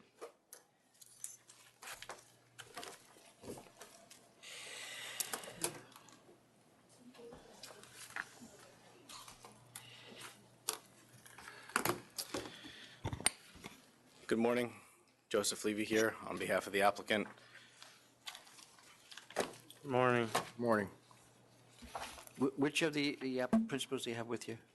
I have Daniel Arson, who runs the food and beverage for Restoration Hardware. All right, why don't we hear from Mr. Booth? Who hasn't been here in a while, must have been on vacation. I was actually hoping we could just review what exactly we are discussing today, because there's a little bit of confusion, to me at least, as far Well, as... they're moving the cafe to another floor, which I'm assuming you have no problem with, because it's not changing anything that was already approved except the location. We'd outlined in the resolution that we had submitted to you that there actually are some significant issues with that. There was no issue with the pantry on the fourth floor because it was on the fourth floor. Now, on the third floor, there's an adjacent outdoor area that runs around the entire building, which was... Well, I don't know that well, he'll tell us, but there's no indication that I saw that they're planning on using the outdoor. They are using it. Well, So then it is being used then already. that will be stopping. So that's... And then the other issue that you are here for is they want to start serving dinners outside on the fifth floor? Right, and you know, that's also we had outlined it. The attorney who's representing them at the time, at the first hearing, said during the hearing, let me be clear about service outdoors. We made very clear to the community board from day one that as a matter of course, from day to day, we are not having wait staff serve on the fifth floor. No, there's no question that they said that and they agreed to it. Now they've asked us to change it. So, but the point is that they now they're advertising the rooftop as a wine terrace already, and this was supposed to be a outdoor showroom to showcase all of their furniture. And from That my they understanding, could bring drinks to. that they could bring drinks to, but it wasn't, you know, the intent wasn't to have outdoor service there. Correct. And that was the accommodation. It wasn't, you know, it was more of an incidental, and Mr. Bernstein had outlined at the time that the issue was for the exceptions. This rule, you know, for the service of outdoors on the rooftop was to manage the exceptions, not to be the norm, and that this was a outdoor showroom area. And, you know, subsequent to that, this has changed. And our issue from the beginning, which we were very clear with the applicants, was the use of the rooftop, and that has an impact on the surrounding residential area. There are a number of people here who will speak to that. And, you know, we've never been concerned about this being a club. It's that it just adds into all of the other rooftop eating and drinking venues that are in the area that create a tremendous amount of issues in the surrounding area. I think that I can address some of the other points, but I think that the members of the community are the ones really who feel that they didn't have an opportunity to really discuss this. You know, the only reason that we're discussing this is because we saw that it was listed on the calendar, not because we were notified. And Well, they were told to notify you. They were here once already, and I told them to notify you. we actually had notified the board that we were interested in I discussing know, but that it, was so- already, I indicated to you through Mr. Donahue that Right. that was already going to be done. Okay, and, you know, it was done at the last minute, and I think that that's that there are no, because of the timing of this issue, there wasn't really an Well, opportunity. have you met with them? Yes, they came before us. We provided you with a resolution that it's pretty detailed. I think It's that, what I emailed, we got it Yeah. It's a non-starter. Monday? yeah, I think Monday that afternoon, Ms. I Ms. sent- Arenas from then our there was, office I had think sent that it to you. there was some confusion about what documents were attached. Yeah. So you got another email from me with just the resolution. Right. There's some confusion because there's also an application pending for a hotel that's just a block away by Restoration Hardware that also has a rooftop pool and outdoor area.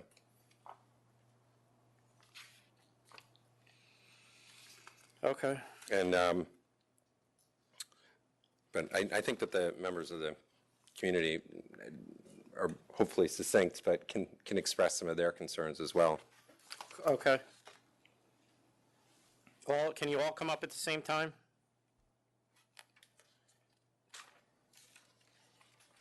We look better as a group, huh? Go ahead, put your name on the record and say what you need to say. Sure. Chair Bradley, my name is Zach Weinstein. I live at 92 Horatio Street in Manhattan. Throughout a long and contentious community board process, we told Restoration Hardware that their plan to allow alcohol consumption on the exterior roof would lead to large crowds and noise. They didn't believe us and explicitly stated to this board that they had experience with this method of operation at their Chicago store and that there would be no problems and they could handle it. They're now coming back and saying that, in fact, that representation was incorrect and that that method of operation won't work. The solution to the problem of alcohol consumption on the roof exterior is to prohibit alcohol consumption on the exterior roof, not to open up a huge lounge on that roof. What's most troubling is that the method of operations for the exterior roof terrace has now changed completely. This license was granted on the basis that the roof would be used to, quote, will be used to showcase outdoor furniture. Donald Bernstein, who was representing them as their lawyer at the time, said that it was not reasonable to compare this rooftop to the problematic rooftop bars at Soho House and Hotel Gansevoort because, quote, this is designed as a gallery for the sale and viewing of these furnishings, and the food and beverage is totally ancillary to that. However, if you go to that rooftop right now, the existing setup on the exterior roof is not a display setup. It is not a showroom for outdoor furniture, for various kinds of outdoor furniture. It is simply repetitive iterations of the same table, chair, couch, and umbrella. It's now not an outdoor showroom for outdoor furniture, it's an outdoor lounge. In fact, the store directory lists the exterior roof as the wine terrace, and the outdoor furniture showroom is listed as being one floor down on the 4th floor. I have a photo of that if anybody would like to see it. Zach, here, just hand the roll card. So this is correct, that's on their stairway. The next issue is that Restoration Hardware is currently operating a wine and beer bar on its 3rd floor in violation of the license which states the bar is on the 4th floor. I understand that they were requesting that change, but that change has not been granted, and they have simply gone ahead and operated as they wish to operate as opposed to how the license stipulates they must operate. And this 3rd floor bar is potentially problematic because at the time of the original application, we asked about an apparent 3rd floor exterior terrace surrounding the 3rd floor, and we're told that that space was too narrow to be used. The facade design since the last hearing has been altered to make the terrace wider, and at this moment, the 3rd floor terrace is in fact being used. There are chairs and tables on it, presumably for alcohol consumption. This also violates stipulation number 9 that was requested by Community Board 2, quote, premises will not operate any outdoor area for commercial purposes except for the exterior 5th floor furniture showroom gallery. Lastly, the applicant's claim that the stipulations as written are ambiguous is simply laughable. Food service is clearly prohibited on the exterior roof, and the SLA was clear that it expected the exterior roof to operate as a furniture showroom, not as a restaurant lounge. You know, this is this has been the most difficult SLA negotiation I've ever been involved in throughout. Not as many as you, sir, but I've been in many. I bet you've been in more than that. Through multiple community board hearings, we constantly thought that we had reached a deal with Restoration Hardware, only to have them come back and say, oh, no, we need more changes. Oh, no, we thought we could agree to that, but now we can't. And unfortunately, that process is now continuing in front of this board. Frankly, my feeling is that Restoration's credibility has been kind of shot here. If they want to completely change their method of operations on the roof, if they want changes to their license, they should do what every other applicant has to do, which is to come back with a license alteration application, and we'll start that process. I have nothing further to say. Thank you. Thank you. Good morning. My name is Amita Rodman. I live at 61 Jane. Everything that Mr. Weinstein said I support, and just simply want to add, I don't understand, after this board supported a well-known business in their business operations, that they would proceed to violate the agreements and stipulations. I want to point out that Well, and I do want to, I believe, back to his point, this is an alteration application. This is not. They are operating this No, way now. I get that, Yeah. but they're not bringing the license back and asking us to reconsider it. It is an alteration application. Simply working off the original request. Okay. I just wanted it to be clear. Right. And we had understood last July, and I attended the meeting, what you ordered. My concern is that their business model, now being presented as something necessary new, is not any different for our neighborhood than it was 4+ years ago when they entered into the lease. Nothing has changed except they are changing their operation without prior approval. Thank you. Hello, my name is Donna Raftery. I live diagonally across the street from this establishment. I did not come to the hearing back in July because, quite frankly, I was not that opposed to this. It's a beer wine license. They are Restoration Hardware. There was no sitting with service on that outdoor rooftop. I live here. I am about ready to go crazy with all the noise from every rooftop there. So, you know, the other model had it where it was clearly stated that if somebody was closing a deal, they could sit and order a drink from there. If somebody was on their fourth floor cafe and had a glass of wine and was strolling the store with their glass of wine and outside and looking at the furniture, they could sit down, they could have their glass of wine. In my mind, that meant that nobody was sitting there for an hour to 2 hours on end drinking. They were strolling through. Now it means people are coming outside and drinking, hanging outside and eating. It's too much. And you're saying now this is an alteration. When they came to Community Board 2 after coming here last month, or this month, they didn't discuss an alteration. They said they're trying to establish whether or not they can serve food on there. They did not say, but it makes a difference to the conversation that we have at the Community Board, because we did not go through what we normally do with an applicant. If the applicant had Well, come... what did you think you were going through? I thought we were trying to find out what they were even intending to do, but they didn't. Normally, if an applicant comes to us and says, our method of operation is not working, we would like to change our method of operation, we sit down with them again, we go through stipulations again. That's what I'm saying. So we did not do Let's take it down a notch, We did not do any of that with this. So we didn't discuss what the impact of having people sitting on the roof and serving food. They didn't describe what they were intending to do. They just said they want to know if they can serve food. And had they done that, I would have said emphatically I am against this, whether it's beer, wine, or full alcohol, because it's too much noise in our neighborhood. I just want to say one other thing. Before this was approved, before they came for the applicant, this is what the New York Times was wrapped in the weekend that they opened, clearly stating the same things that are on here. 6-story, 9,000 square foot historic landmark, rooftop park and restaurant, barista bar and wine terrace. There's not supposed to be any wine terrace anywhere. That's not in there. This was before we're here now. This was wrapped in the New York Times that I got up in the northwest corner of Connecticut. It was wrapped in. Okay, thank you. Hi, my name is Joyce Goldsman. I live at 61 Jane Street. I want to echo and second everything my neighbors have articulately said. I would like to just add, I feel, having been in the process of this for however long it's been going on, that Restoration Hardware has done a bait and switch and switch and switch. I feel this is a marketing plan in search of a product. They have a full operating, well, not full operating, they have a full restaurant setup on their 5th floor roof. They have a full outdoor terrace setup that is not, it's not outdoor furniture, it's not patio furniture, it's not pool furniture. These are built-ins. They have banquettes that were made especially for them that the public can't buy out there. This is a restaurant and an outdoor bar, and I object to it. And I object to the way it's gone through. Thank you. Thank you.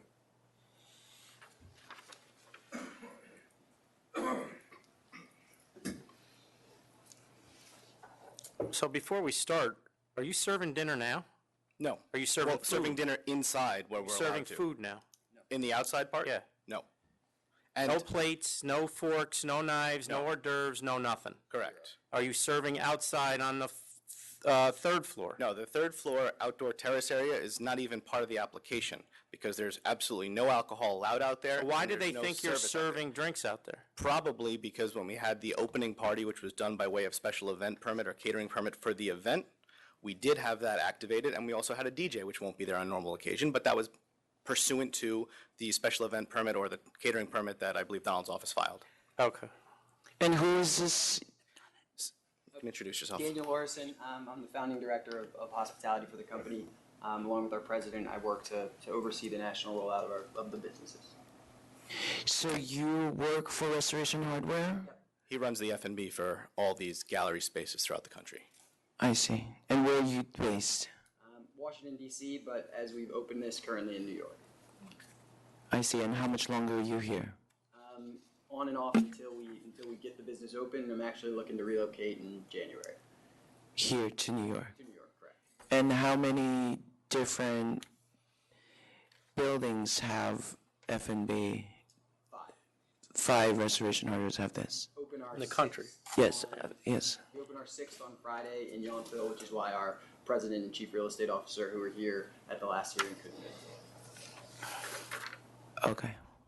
And just a point of clarification on the terrace as well. The occupancy out there is 24 people. We do not serve whatsoever on that 3rd floor terrace piece. If someone has a cup of coffee, we are letting people walk out, but it's. Well, that's not, I have no control over that. I'm sorry, the occupation on the 3rd floor outside space is 24 people? Correct. Standing people? Correct. And what about the roof terrace? So at the original hearing, the decision was made that it would be for alcohol service only, and it would be up to the limit that the DOB puts on the space, which I believe is 124. Correct. And no service. Well, alcohol consumption. Yes, out there, consumption, no service. Up to the, correct, up to the maximum of, that the DOB puts on. So it's 124 people on the rooftop on the 5th floor, maximum? Correct. Well, actually, part of our proposal today is, I want to obviously talk about the items before you that we'd like to change, but we actually want to scale that back from what's allowable. And we think that the addition of an element of service would, that and lessening the amount of people outside from the maximum of 124 or 125 to 80 combined would go a long way towards helping to make sure that the space is controlled and operated appropriately. So it's 124 now that they could take wine up to? Theoretically, 124 people could walk outside with a glass of wine currently. I don't remember from my memory of thinking of it in terms that there would be 124 people up there. Well, I don't think it means that there ever has been. It's not our intention to ever have that, and it doesn't serve our purposes to ever have that. But based on the hearing, when this was approved by the members, it was that people could consume alcohol on the 5th floor roof up to the capacity designated by the Department of Buildings, which hadn't happened yet, and now has happened, and it's 124. I'm sorry, Daniel, let me ask you one more question. You lived in New York City before? I have. And how long ago was that? In 2014, from 2014 to 2016, relocated in 16, and then come back to New York. Okay, so what did you do when you lived in New York? I helped oversee a wine business in downtown Manhattan, Okay, where is that? 21 Warren Street. Is that in CB2? That would be CB1. Warren Street. CB1 in That's- Tribeca. CB1. Okay. Prior to that, helped oversee a wine and hospitality venture in Yountville, California, that we're reopening this week as part of our larger hospitality rollout. I'm interested in New York experience. But And the operator, though, Tim Myers, who's a general manager we have in the space, he's lived in meatpacking for 20 years. He was a 6-year veteran of Pastis, actually, and has worked in the restaurant business within the exact CB2 for 15 plus years now. He's the gentleman we have daily running the operations on site. And Brendan Sadikoff, who is controlling the food service portion of all of these RH galleries throughout the country. He has liquor licenses throughout the country, including, I think, between 15 and 20 in Chicago and 2 here in New York. All right, can you just go through your presentation? Sure. So the application before you, and again, I apologize, this was a bit disjointed. It's not the way we typically do these things, and the reason for that is that we discovered the need to want to explore making these 2 changes while the application was still in conditional approval phase. It couldn't have been activated yet as we weren't done with construction, so we had no license to do an alteration to, and to withdraw the application and start over from scratch would not have worked from a timing perspective. So this whole thing began with a conversation I had with the Deputy Commissioner about how, if there is a mechanism that we can go about essentially making an alteration and a change to the method of operation while we have a license that's in a bit of a no man's land here. So that's sort of where this confusion comes from. I was put on the full board calendar for that determination. You guys sent us back to the community board. We notified. We prepared applications for the community board. Those applications indicated that what we were talking about was an alteration and change method of operation. We submitted those packets. We met with the board. We heard a lot of what you heard earlier today. So again, the changes we're talking about, moving that pantry, which is really the only actual point of sale or stand-up bar throughout the whole space. There's no stand-up bar as part of the 5th floor restaurant or outdoor space. The only stand-up bar being the pantry, because it is a counter where a beer or a glass of wine could be served over, so technically it is a bar. We'd like to move that from the 4th floor to the 3rd floor. The reason for that is not that it's closer to the outdoor space and we could sneak another roof deck out here. The reason for that is that it obstructed the window line from the exterior of the building. That's why we wanted to do that. As far as the... What does that mean? You want to explain? Yeah, so when looking from the street, we've got all glass windows on the 4th floor, and initially when it was there, you looked up at this beautiful glass silhouette where you were able to see inside these glowing chandeliers. When we had the big pantry there, it made this big kind of black hole in the wall. So moving it to the 3rd floor allowed us to maintain the beautiful glass, which is a feature of the building. Okay. So the actual method of operation of the pantry space, the design of it, how it's going to operate, the size of it, everything is exactly the same, just moving from the 4th floor to the 3rd floor. So that is sort of... How are you going to keep people off the deck? Well, there's signs posted right now, and to Daniel's point, it's not a very big space, so it's kind of difficult for people to really get out there anyway, but they have service people throughout the establishment. How many employees do you guys have? 100 plus. 100 plus people walking around throughout the space, especially concentrated on the areas like the pantry where you do have alcohol and food service there. Are they going out there with things other than alcohol? As of right now, the only thing that we know of are people going out there with coffee in the morning to read a paper or something like that, or to wait and meet with a design specialist.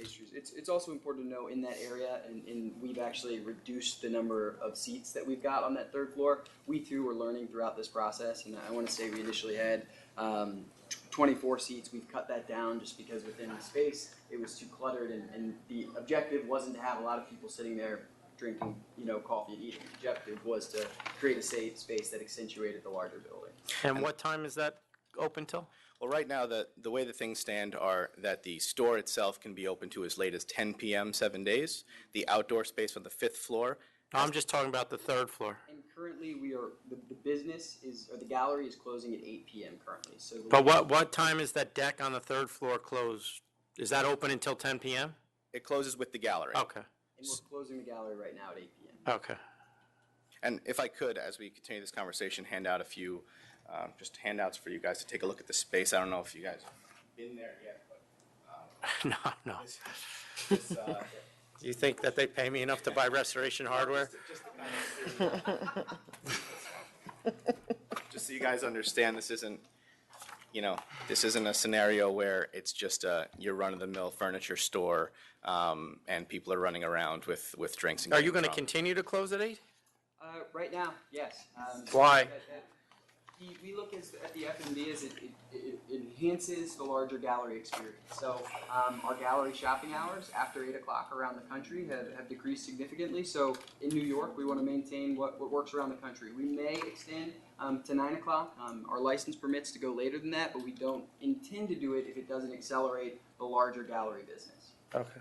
So one of the points I was going to make earlier was that we understand and we appreciate that there's an element here of going back and asking to change something that was previously decided, and we're fully aware of that. And like I said in my original submission, the reason that we're asking for this is that we opened another location with the identical method of operation, and what we found was there were many more people than we anticipated drinking, loitering, hanging out outside, creating an atmosphere that we did not want. And the way that we remedied the situation was to formally program the space. So in other words, instead of people being able to just walk out freely, we had tables. They could be reserved for design meetings, for whatever it was, and that would prevent people from just feeling like they could just freely walk around with wine and just wait there all day. You'd turn a table, people would leave. We think that would work here to make sure that we can maintain the space and operate it the way that we intended, with the least impact possible in a negative way to the community. What we also would... You realize your reason for the reason why you're motivated to make the change is not really helping.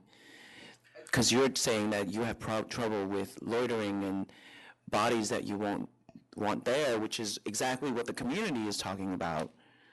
Because I think they could care less about people who are spending $100,000 and having a glass of wine. I think they're more worried about crowds and that's what we're worried people about, too. thinking this is a fancy place, and in the summer go partying on top of it. So that is not what this space is going to be. There's not going to be a formal reservation system. You can't request to eat outside a full meal. I can hand up another handout here in a second. Exactly what the community was worried at its core was volume, traffic, turn time, loitering, essentially. Same with us. We feel a vessel to control that is created by this. Do you have security guards of your 100? There must be security guards. So here's just an example of the full menu that is only available inside, will only be available inside, and then what's contemplated for outside, so you can see. This is not the type of thing where, you know, you can make a reservation and go there for dinner and spend hours outside. It's just, it's meant to be, you know, more of a complement and an easier way for them to program the space. Right, third floor. And Or third, whatever. And in furthering this idea of wanting to create a controlled environment and wanting to not be reactionary if something bad does happen to then try and change it, you know, some other things that we've discussed are, as I've said, we want to limit the amount of people that are going outside to come up with a number that's less than what the DOB designated, which is 125. We wanted to limit it to a maximum possible of 80. We wanted to lessen the hours that we're currently allowed to use the outside space or be allowed to operate out there. We'd like to lessen that as well because we understand this is not a one-way street. We don't get to just ask for things and kind of just get things that only help our business model. We appreciate that there's a give and take here. So we're in cutting the number of people and cutting back the time, you know, we feel that that would be. Do you have a floor plan that's showing 80? Yeah, should have been submitted. That's the submission that was given in last time. Zoom. Oh, seating? And the image of the seating that you see, so that is our exterior furniture. It's one of our most popular collections. The umbrellas that we sell up there are also exterior furniture. So it's owned inventory by Restoration Hardware on that rooftop. Yes, it was always intended to be a showcase. It still is. That's the most popular line. And the floor plan that was previously submitted is the accurate one that indicates 80 outside. And inside, where it was supposed to be 128, we're actually making it 104. So less bodies inside on the 5th floor as well. And in terms of the... So what's the total there? It's 80 plus what? So inside 124? Inside the restaurant was always 128, and it's now going to be 104. So that's dropping by 24. And outside was going to be 125, is now going to be 80. Yeah, but you're giving me a total of 184 people. That's a lot of people. Between the two spaces. Between the two. And there was always seating scenarios on that rooftop prior to us asking what we're doing. And in terms of what Joe said, our take was, okay, there could be the potential of 125 people coming in and out in a non-controlled environment. What we'd like to do to get ahead of that is let's control the environment, still allow for walkthroughs, design appointments, sit downs, but let's limit the number to strictly 80 people. This allows us to control it. This allows us to know what we're walking into on a Saturday versus a day where 60 people decide they're going to take a picnic to our rooftop. And 80 people includes your servers, or is that additional? So there's 80 seats. There are 80 seats. So it's 184 people restaurant, basically. That's what you're talking about. The restaurant is 104. The seating on the exterior at a max. They're not connected, you understand that? Yeah, I know, Also, but none of the tables. it's 184 So people. how this works. It's a 5-floor store. I mean, they could put 1,000 people in it if they wanted to. You know, I understand. 70% of the tables we seat around the country are 2 tops. So even 4 top seats were actually sitting for just 2 people. And what we found when running the numbers is that the real number, even though there's 80 seats, is going to be an average of 60 people on the rooftop. To enhance that, we have also gone, I know we discussed with the community bringing out a sound engineer within 6 months of what we've done to really condense or look at the sound.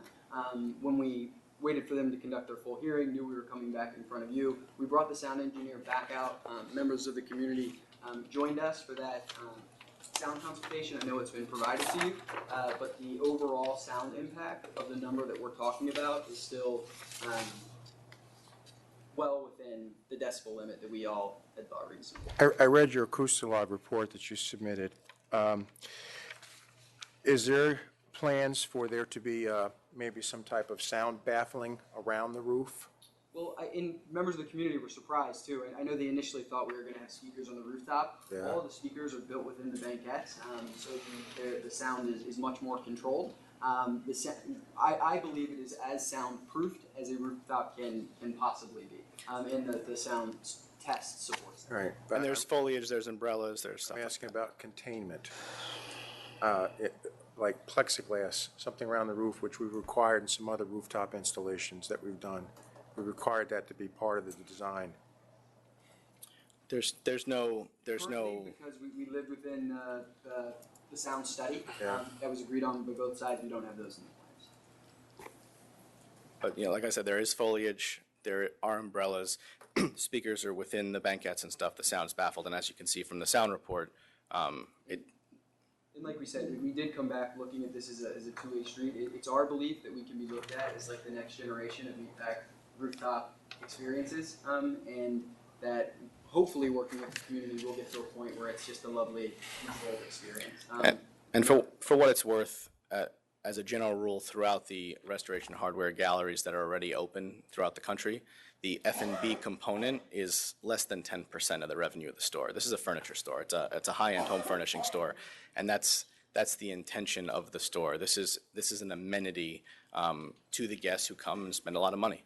So it's not, the focus here is not to turn this into the next hot lounge in meatpacking here. The focus here is to just create a controlled environment, keep it quiet, so that when we have someone who's buying $100,000 worth of home furnishings, we can bring them outside, they can get a glass of wine, they can get a cheese plate, and they can talk to a design professional. And I truly believe that. I don't think that it is going to be this huge lounge with music blaring and all of that. And I don't know whether they believe that or not, and I'm not really that concerned about what they believe. My concern is nobody told you to put this here. And you of all people, and I know you didn't do it, but they did it, but this is the worst area to try to do this in. And I realize everybody wants to be in the meatpacking district. There's tourists everywhere, blah, blah, blah. It's just a bad place to do this. If you were in Hell's Kitchen, I'd open this thing up all night. And the argument that this is going to bring people in because you're Restoration Hardware, I think, is a good one, which tells me it could have been anywhere. And that's my problem with what you're doing, what you did before, which I let you do, and now what you're trying to do. And I don't know that it's even going to change that much, but I did get them at least to buy into what I did before, and they're not buying into this for whatever reason. And I realize you're trying to put less people out there, and I think probably your argument makes sense. It just doesn't make sense to them, and I'm not going to put myself in that position or this board, and I don't know what they're doing, but I'm not going to put myself in the position of saying, all right, now I'm going to open up a restaurant, which is what and it's not a restaurant. I understand that you're serving, meats and cheeses and some wine, and it's going to be quiet. But I'm not prepared to allow that to happen. I really think that what we allowed was a lot on that roof on the 5th floor, and if it's not working, then maybe you need to go revisit it with the community board and try to work something else out and try to convince them that your argument is a better idea. But the 5th floor, I'm not ready to change anything on. The 3rd floor, as long as you're telling me you're not using outside at all with the booze, then you can move it to the 3rd floor. I don't care about that. And and it's all shut by 10. But I just don't, I don't see the sit-down thing being a good idea at this point. So I'm going to vote to approve and deny. So you're approving the move of the 3rd to the 4th? Yes, as long as there's no alcohol on that patio.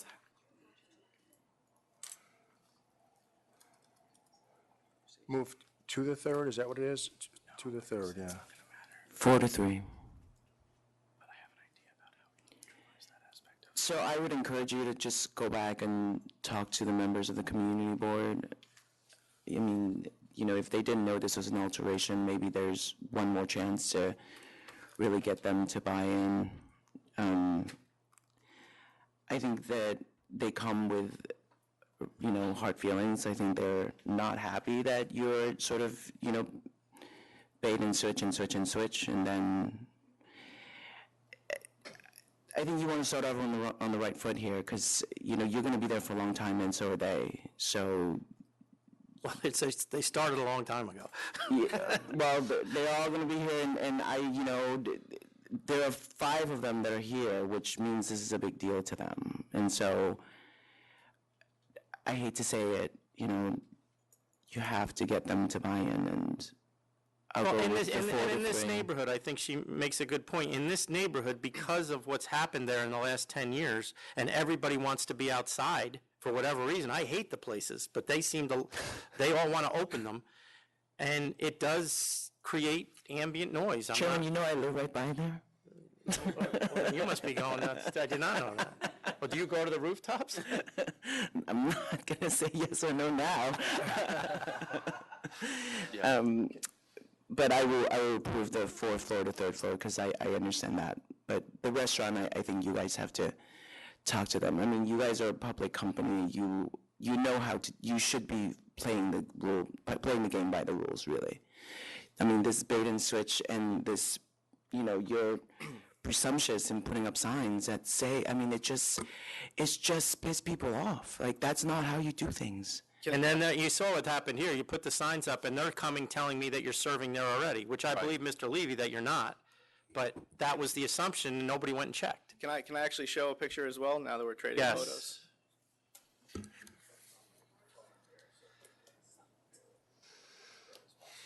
There was the contention that we're advertising that third floor as the wine terrace in addition to the 5th floor. Mr. Levy, I think the you 5th got a floor. conversation with them, you need to It's get 5th floor. the microphone. Photo that shows next to the elevator bank that shows what the floors are. You can see where the wine terrace is. Yeah, but they're saying that there should not be a wine terrace at all. I mean, I honestly don't think the community members are against you. You're a furniture store. They want you. Like, all of Christopher Street is completely empty. Like, no one wants empty storefronts. I don't think that's the issue here. I think you guys just need to respect the process and go back to them and try again. I fully appreciate those Mr. comments. Levy, we're in the middle of a... All right, so can we vote? Oh, you I did vote. voted. Okay, go ahead. I'm going to agree with my other two commissioners and defer to the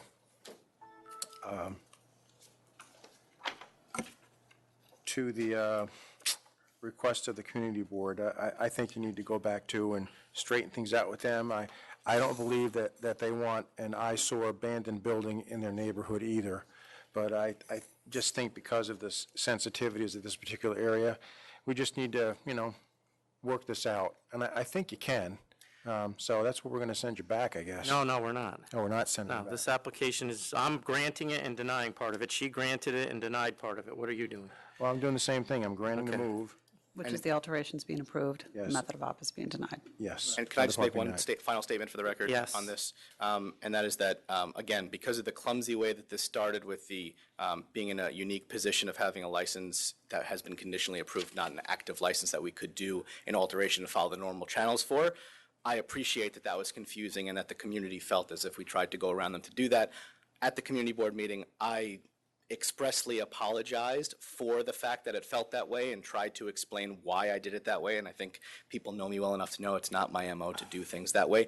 I just want you members to know that that did happen already. And in the future, if we need changes, we go back to the community board, we certainly are going to try to approach it and do it openly and honestly. And I just want you to know the background. Yeah, That's as the license was pending, we couldn't accommodate.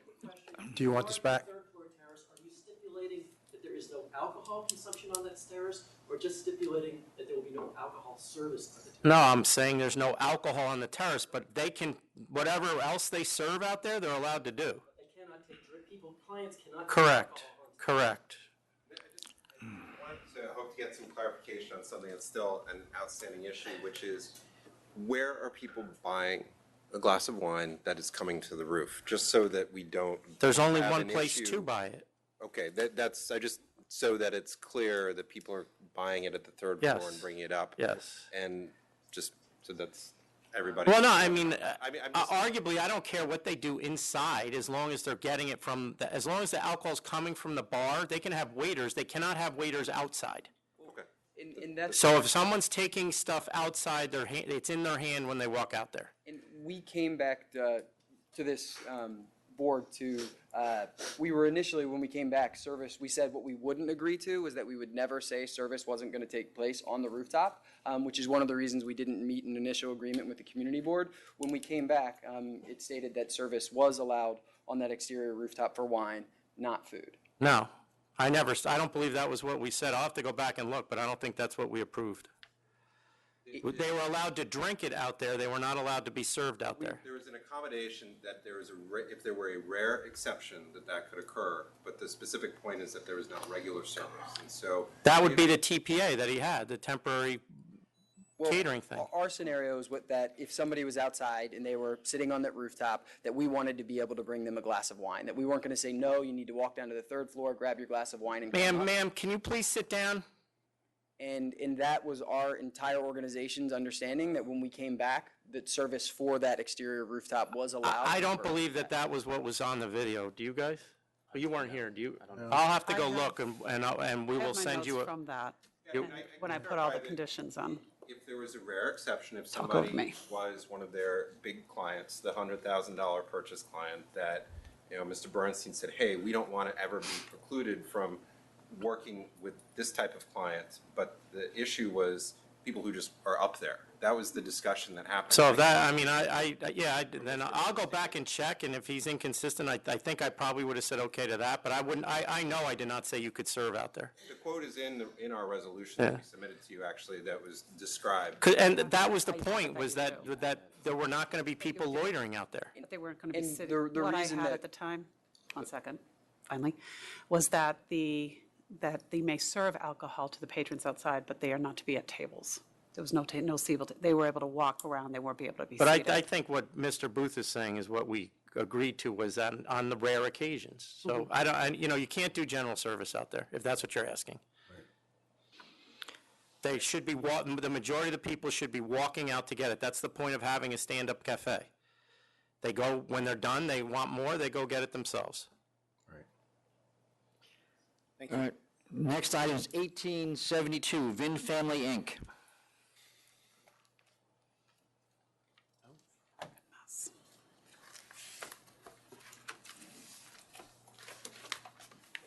I thought you lived in the village. No, I live in Chelsea. Oh, I thought you lived in, this is meatpacking. Hey, can we take, I live right around the corner from cafeteria. can we take just a moment? Oh, okay. Yes, we're going to take 5 minutes first.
All right, we are back on the record, and the next item is 1872, Vin Family, Inc.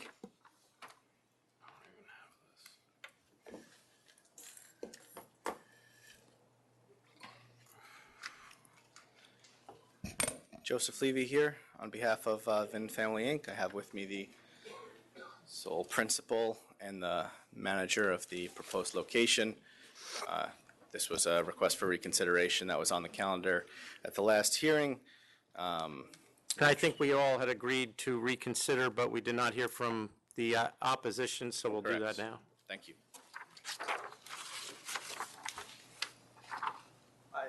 Good afternoon. My name is Dong Huang. I'm the owner from Ocean One Spirit, 273 Grand Street. This is been now like about, I think it's a couple of weeks ago. Yes. And there's already like 4 stores in like a 4 block. And just a new store just got approved about a month ago on Christie Street, 49 Christie. It's called World One. And now, like, it's already, like, it's been open for a week. My sales starting, like, drop, my numbers going down right now. So I don't think there's going to be, other liquor store in this community again. Thank you. Okay. Why don't you both come up so we just move this quicker? Come on, sir, up. Ma'am? I'm in favor. Oh, okay. You can wait then. Go ahead. My name is Benjamin Yim. Is from Delancey Wine, 35 Access Street, and I have been there more than around 10 years, and I don't see the neighborhood having big changes. And last few years, Seward Park have a problem with the landlord, so he's open the store, close, open the store, close. So we have a sales figure increase because he running the business abnormally. And I don't see any more room for other store coming in. And also we sell different kind of wine. We sell New York wine, we sell organic, we sell kosher wine, and we do a lot of research for the new wine. And I don't think any room for newcomer to our Even though there's all that development going on down there? Yeah, we see the new development, but people's not completely moved in yet. Probably a couple of But years they're later. starting to. Yeah. Okay, thank you. Thank you. John de Blasio, Seward Park Liquors, located at 53 Ludlow Street. You were the one in this location before, right? Yes, I was at 393 for 44 years, was evicted in February 17. I would have a few issues to discuss, and I have one issue that I would like to know who actually signed the lease for 393 Grant Street, because I have in front of me here a proposal letter from Camille Cabellos, who is the husband of Anastasia, who, when I was here last in April, was the Vin family representative. Apparently, I was told that she was running the operation, and the husband, Camille Cabellos, in his proposal letter to Seward Park Board, indicated that he established a distributor company, Omni Wines, importers of Italian wines, and that he is a principal of that company. So I'm just curious to know at this point, is he on the lease? Because he made the proposal and signed a term sheet with the managing agent for that space. Okay. So I think it would be inappropriate if he's a distributor and a retailer at the same time. That's Okay. one of my issues. The second issue I have is the location. As you heard from my competitors, this particular location did have a license for 43 years there and was evicted. And the reason, and I reviewed the taped video just so I could have it fresh in my mind when I was presenting my case. The reason was, as the managing agent, Frank Durant, stated, that we were selling New York State lottery tickets and miniatures, and we didn't pay our rent. Now, the first two are true. As far as why you got evicted Right. and that you did get evicted, that's not really relevant. Okay, but it goes to why we're here today, because this store had a liquor, this area, 393, had a liquor store for so many years. Now the residents are really pissed because Frank promised them they were getting another liquor store. He had the audacity, the gall to assume he would get a license. Well, Yeah. that's also, It's driven. what his intent is, I don't really. Okay, well, it was Can you just go into what your objections are and get off the personal part of it? Okay, absolutely. The objection is, number one, the income in this area is grossly below any income as far as retail operation is concerned in Manhattan. Now, we, at the last meeting, acknowledged the impact, possible impact of the crossing. We know it's a huge development, but honestly, that impact won't take place for at least 4 to 5 years. I mean, they're still building. There's Delancey, Norfolk, there's nothing coming up out of the ground yet at this particular time. So besides the possible impact, we have to deal with what's going on now. Now, I just opened the new, I just received my license in the end of July 24th, and I'm trying to now recoup and get my old customers back, but there hasn't been a flow. It hasn't been like, gee, there's so many people looking for another liquor store to go to. So it's been a struggle, and I can't possibly understand why another liquor store would service the community more at this particular time. All right, thank you. Thank you. Thank you.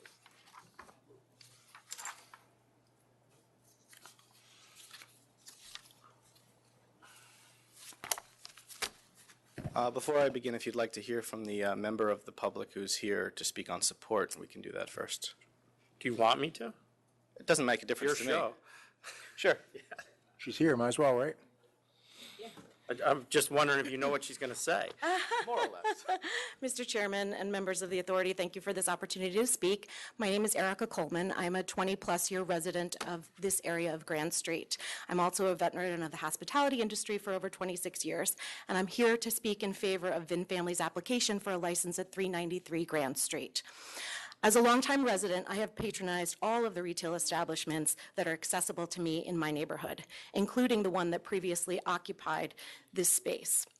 And regrettably, my neighbors and I have found these shops to be lacking in product offering, especially customer service, and their distance and accessibility from the significant population of the thousands of residents that live in my building, in Seward Park and east of Essex Street to the FDR Drive and south, including the rest of Co-op Village, which represent additional thousands and thousands of residents, and south to the FDR Drive.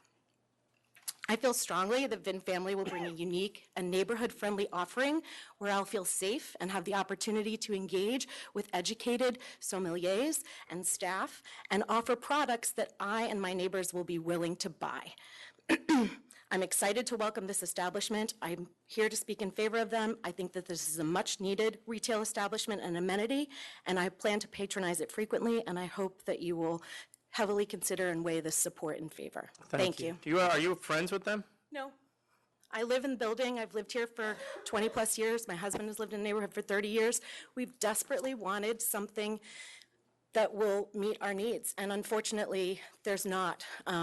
It's also, I think, the distance. People have a psychological barrier of crossing Essex Street and going further west.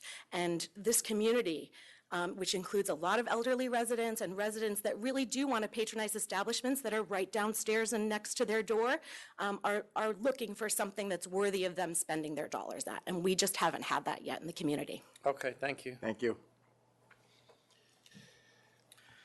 So as I had indicated last time, and I'm not going to run through everything again because I'm certain you You guys. probably should, because, I mean, not everything, but just give me the method, business plan again. Sure. So Anastasia is the sole principal here. She's a certified sommelier. And what about the question about who's, I see she's the only one on the lease. What does her Yeah, husband do? He, as they correctly indicated, is on the wholesale side of things. He's not involved in the operation here at all. We actually have someone from the board here who can attest to the fact that it's her on the lease, it's her in the space, it's just her husband's not involved here. Okay. They do, however, live in the community. Her and her husband live there. As I mentioned last time, it's important for her to step out, be an entrepreneur, own her own business. She wants to send a very strong message and be a strong role model to her daughter who's joining us today. And the idea here is, and I submitted a map last time, I don't know if you still have it, with a highlighted area of everything sort of south and east of where this store was. And this was sort of the linchpin, the only liquor store that serviced this whole entire area with many, many buildings. I have another copy if it's easier Hey, I'll to take a look.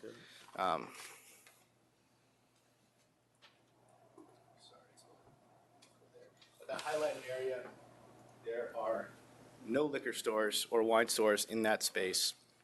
So there are many people in that section that really do want and need a liquor and wine store. And we know that firsthand because the applicant here lives in that neighborhood. You just heard from another resident of that neighborhood who, again, they're not friends. They just understood what we were planning to do. And it's an open floor plan. They're looking to carry a great selection of wines. Aside from being a certified SOM, Anastasia has a background in the F&B industry. And we do plan to have offerings here that will appeal to more people. The place that was in this space for 40 plus years, they carried some things like the little nip bottles and things like that. That is not what she's going to do. She is going to operate a new, lively, open floor plan and broadly serve the people in this community who don't have any other nearby wine and spirit store right now. And as you can see on that map, how many units there are in each one of those buildings, it's an area that really could use another store. And what's her background? She's a sommelier she's in restaurant business before this? Correct. Certified SOM and a long career in the restaurant industry.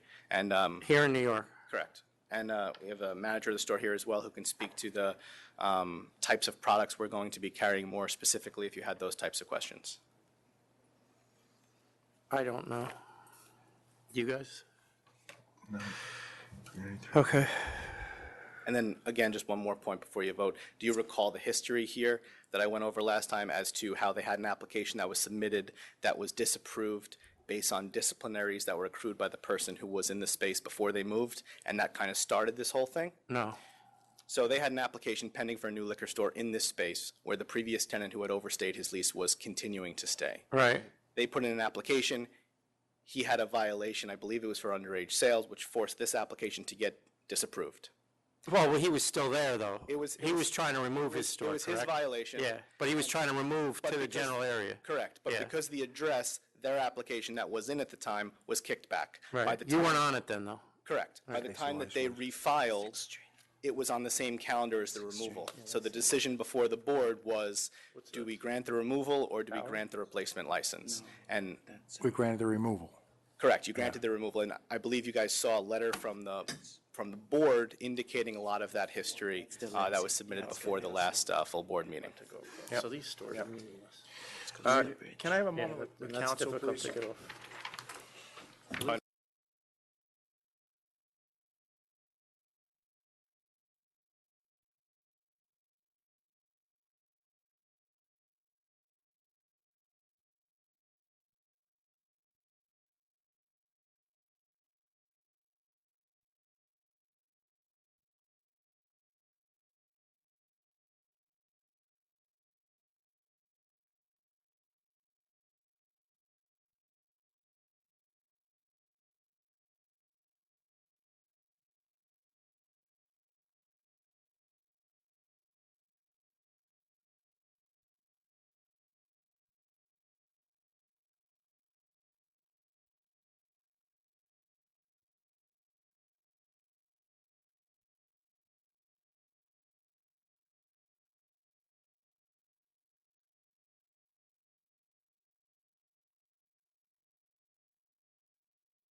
right, we're back on the record. And I actually just had one more thing. Yes, go ahead. I had submitted a few letters from political elected officials When? last time.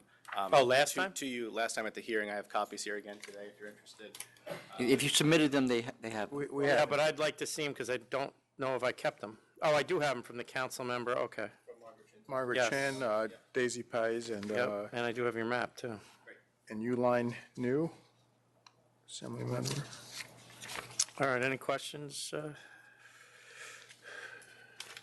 commissioners? Ready to vote? Yes. Where's my notes? Okay. Commissioner Fan? I'm going to vote to approve. I know that area pretty well. I understand that the blocks are very long, and with your experience, I think you're bringing something different to a improving neighborhood, and so I hear the community member, and I am in support of that. I'm going to vote to approve as well. You have support from your Democrat district leader, Daisy Pies, if I'm saying that correct, from Uline New Assembly Member, and also from New York City Council Member Margaret Chin. So I'm going to vote to approve as well. I was going to vote and am going to vote to deny, just because of the number of stores in the area. You're obviously a great candidate, and I just think that we put enough stores in there. We just put another one in a couple weeks ago, but you're approved, so congratulations. Thank you. Mr. Levy, can you go talk to Jackie for a minute? Yep. Keep going? Yeah. Next item is 1900 Legends Cafe LLC.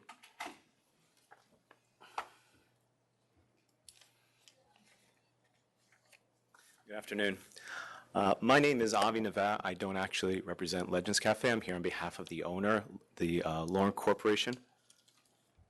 The landlord? The landlord and owner, correct.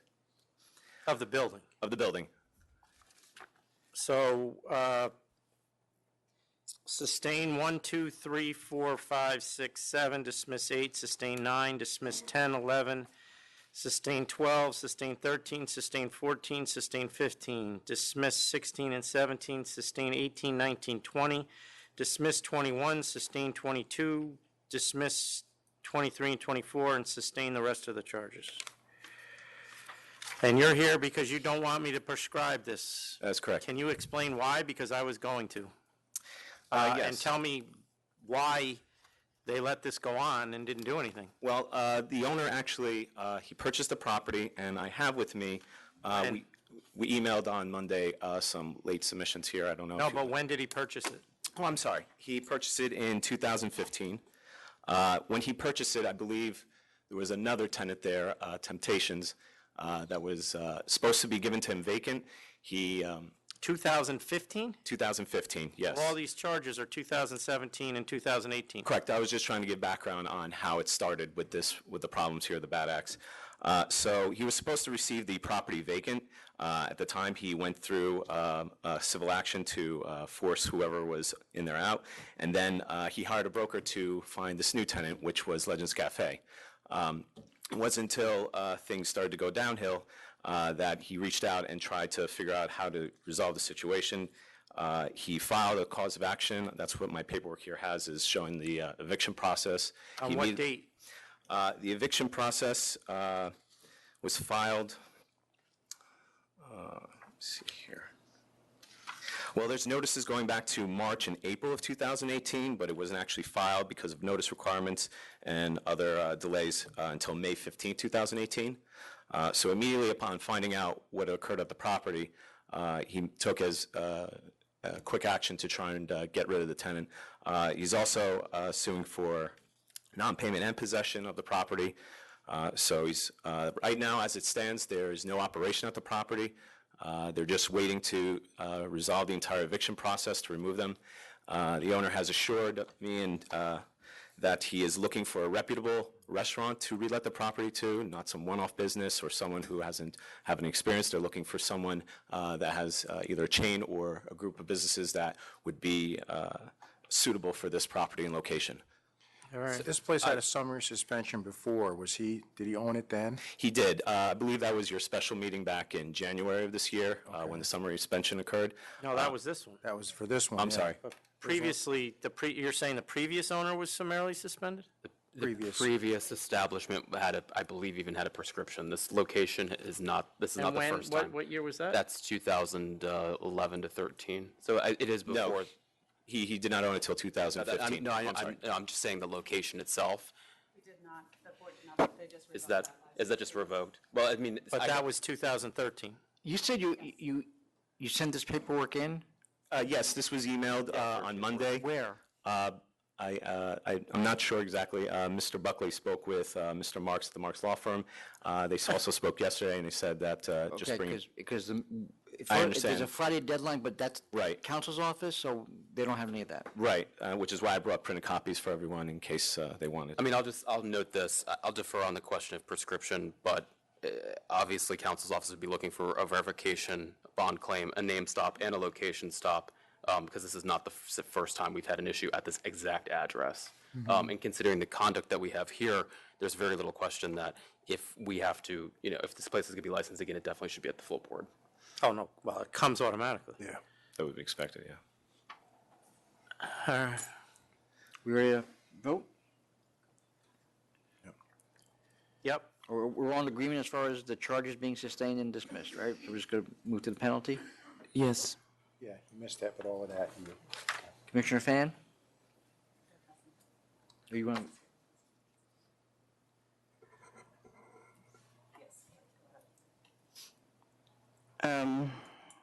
I vote to revoke the license, take the bond.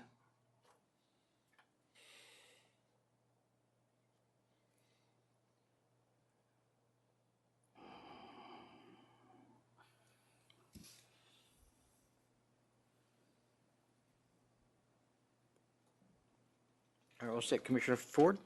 I'm going to revoke and bond as well, and I'm going to say at least a one-year prescription, at least a 1 year. This is the second time this place. Well, here, why don't we do this? I'm going to revoke bond, name stop, location stop. We don't have to say that there's a 2-year prescription, but we can certainly impose one whenever we want to. So, Understood. I would suggest that he does get a legitimate restaurant in there. Absolutely. If you all agree. Right. Yes. You're all set, okay. So there's, It's going to have to come back before the full. come board back for the full application, So and if at we that want time, to say there's a prescription, we can do it at that time. Okay, understood. Thank you for your time. you're welcome. Right? Yes. No, I mean, It's fine, it's close enough. All right, the next item, We're good enough, we're good. you weren't going to fight it anyway. next item is 1908, Sparkling J Liquors, Inc.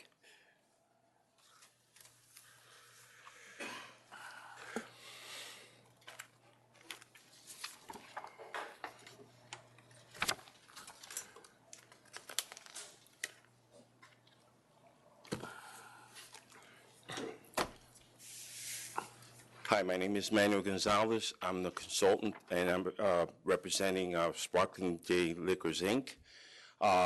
This is a licensee, prospective licensee for the, it used to be an active license at this premise before. And who is this? The other gentleman? Oh, the other gentleman, that's the, this is the applicant, this is the stepfather of the applicant. Oh, okay.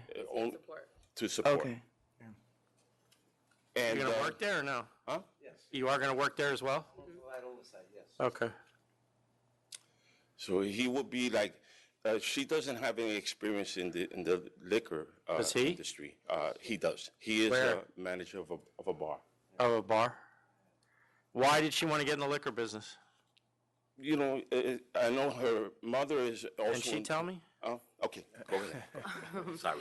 I've always had an interest in the manufacturing of wine and liquors, and I've been actually managing my mom's business for 8 years, and I want to try to. What's her business? She has a daycare and a UPK, Oh. but I've been doing it. Yeah, I've been with her for 8 years now doing it, and I'm the one that's been basically running the whole business. And how'd you find this place? I live in the area. I saw an opportunity and. And you're going to run this by yourself with the help of your with the help, stepfather? Yes. may, I just want to add that, Go to the microphone. Go to the microphone, please. there was a liquor business pre-existing in that area, at that store, that particular store, and the area and the community is developing. And I think it's a good stepping stone, and it's a good business adventure for her. She's always shared an interest for retail businesses and entrepreneurship. Okay. I'm ready. Ready to vote, Commissioner Fan? A vote to approve. I will vote to approve as well. I'll vote to approve as well. It's replacing a store that was abandoned in August of 2018. The sales, while inconsistent in some stores, are up in others, so I think there is a public convenience and advantage to replacing an existing store. Good luck. Thank you very much. Thank you. Good luck. Next item is 1917, A&Z Convenient, Inc.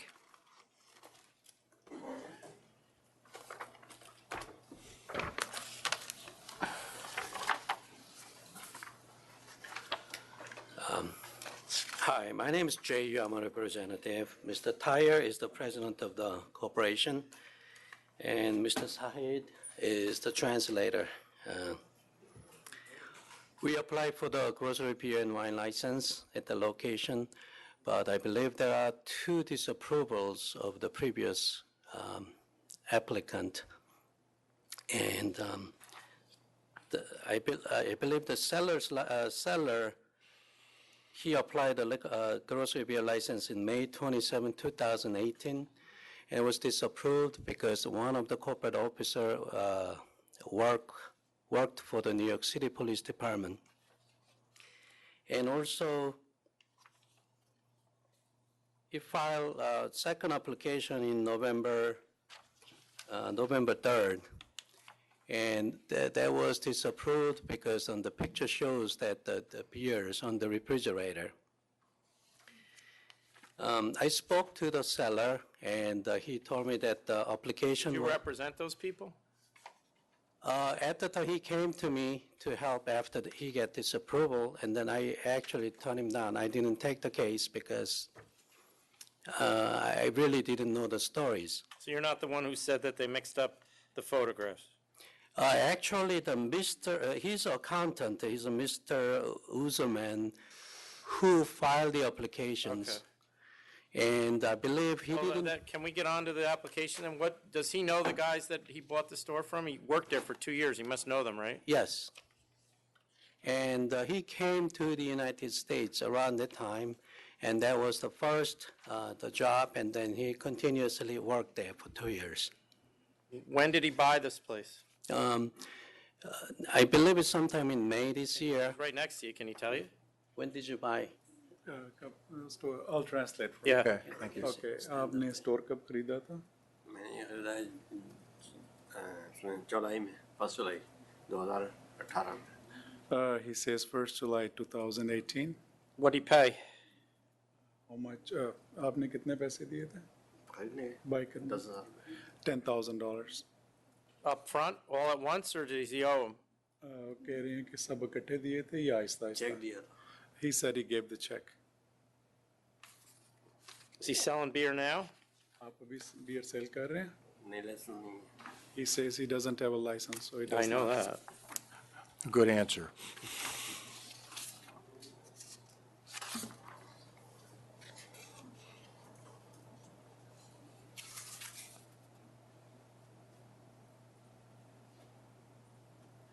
Has he ever owned a store before? आपने पहले से कभी पहले आपका कोई store था? नहीं मैं जब आया था तो जॉब कर रहा था. जॉब किए.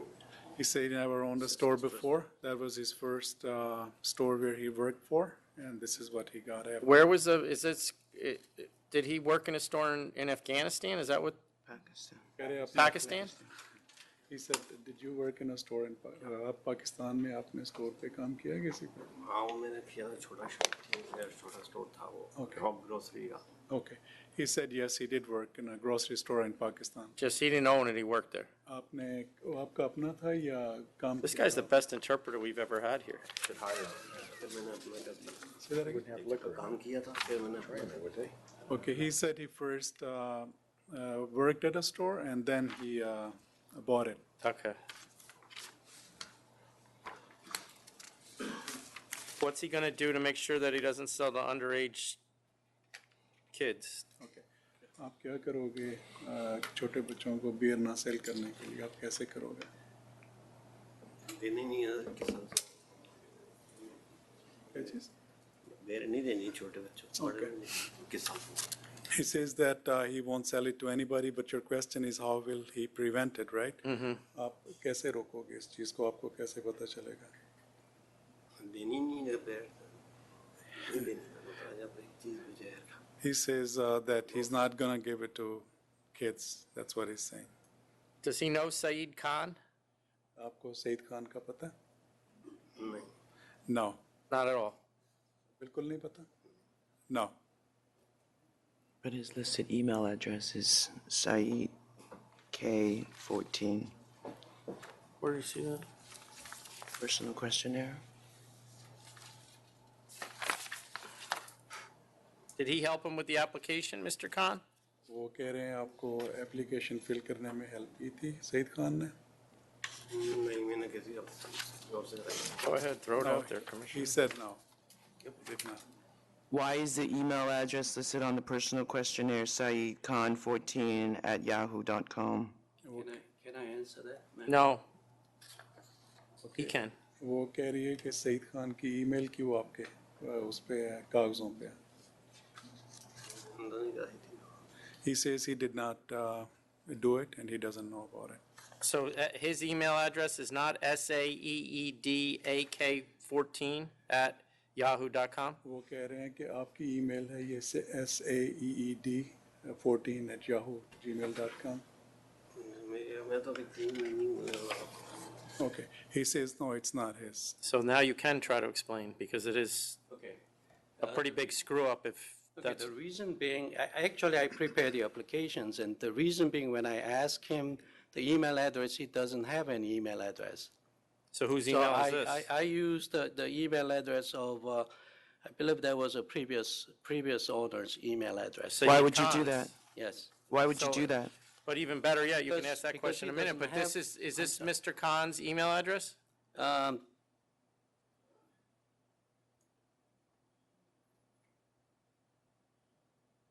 Yes, Mr. Okay, now ask your Sahid, the question. email address. Now yes. she has a question. Why would you do that? Why would you use the prior principal's email to get in touch with your current client? Because the new application requires an email address. I used to put it in a blank if he doesn't have it, Why didn't you put yours? Yeah, why don't you put yours? because I put in mine as a contact email address. So now you're telling me that you put in, because he doesn't have an email address, you put in a prior applicant's email address for the same location which we happen to have denied for illegal activity. And you're trying to tell me, which he's telling me he doesn't know. He doesn't know, but the thing No, is he that doesn't know Mr. Khan, he's telling me. he's a seller and then he's a buyer. He used to work. No, he used to work for the Mr. Khan. And I vote to deny. And the thing is this, I mean, previous application. You're either really sloppy or you're lying to my face, so I would stop now. I'm not lying. I'm just telling you the truth. No, you're not. Yeah. It makes no sense to me why you would do that, so I'm going to vote to deny as well. Commissioner Fan? I vote to deny as well. I still don't understand how I'm lying to you. Because I was accused I'm lying to you. but You're putting the former applicant's email address in your current application, and the guy got denied for a beer license because of illegal activity. You know, you come in here enough to know that the first thing we're going to ask, does he know this guy? You then put an email address in the application that indicates to me that he does. No, he doesn't know. Well, then It's I'm a not, buyer and well, seller. then you're either, as I said, you're either or. I didn't say you're one or the other. I said you're either or. You just, if you're not a liar, you're extremely sloppy. So I would suggest you go and cure that. The next item then, And then the application wouldn't take it if the I leave it application's been blank. denied. We have another item to call, Thank you. 1874, Mocha Lounge, Inc.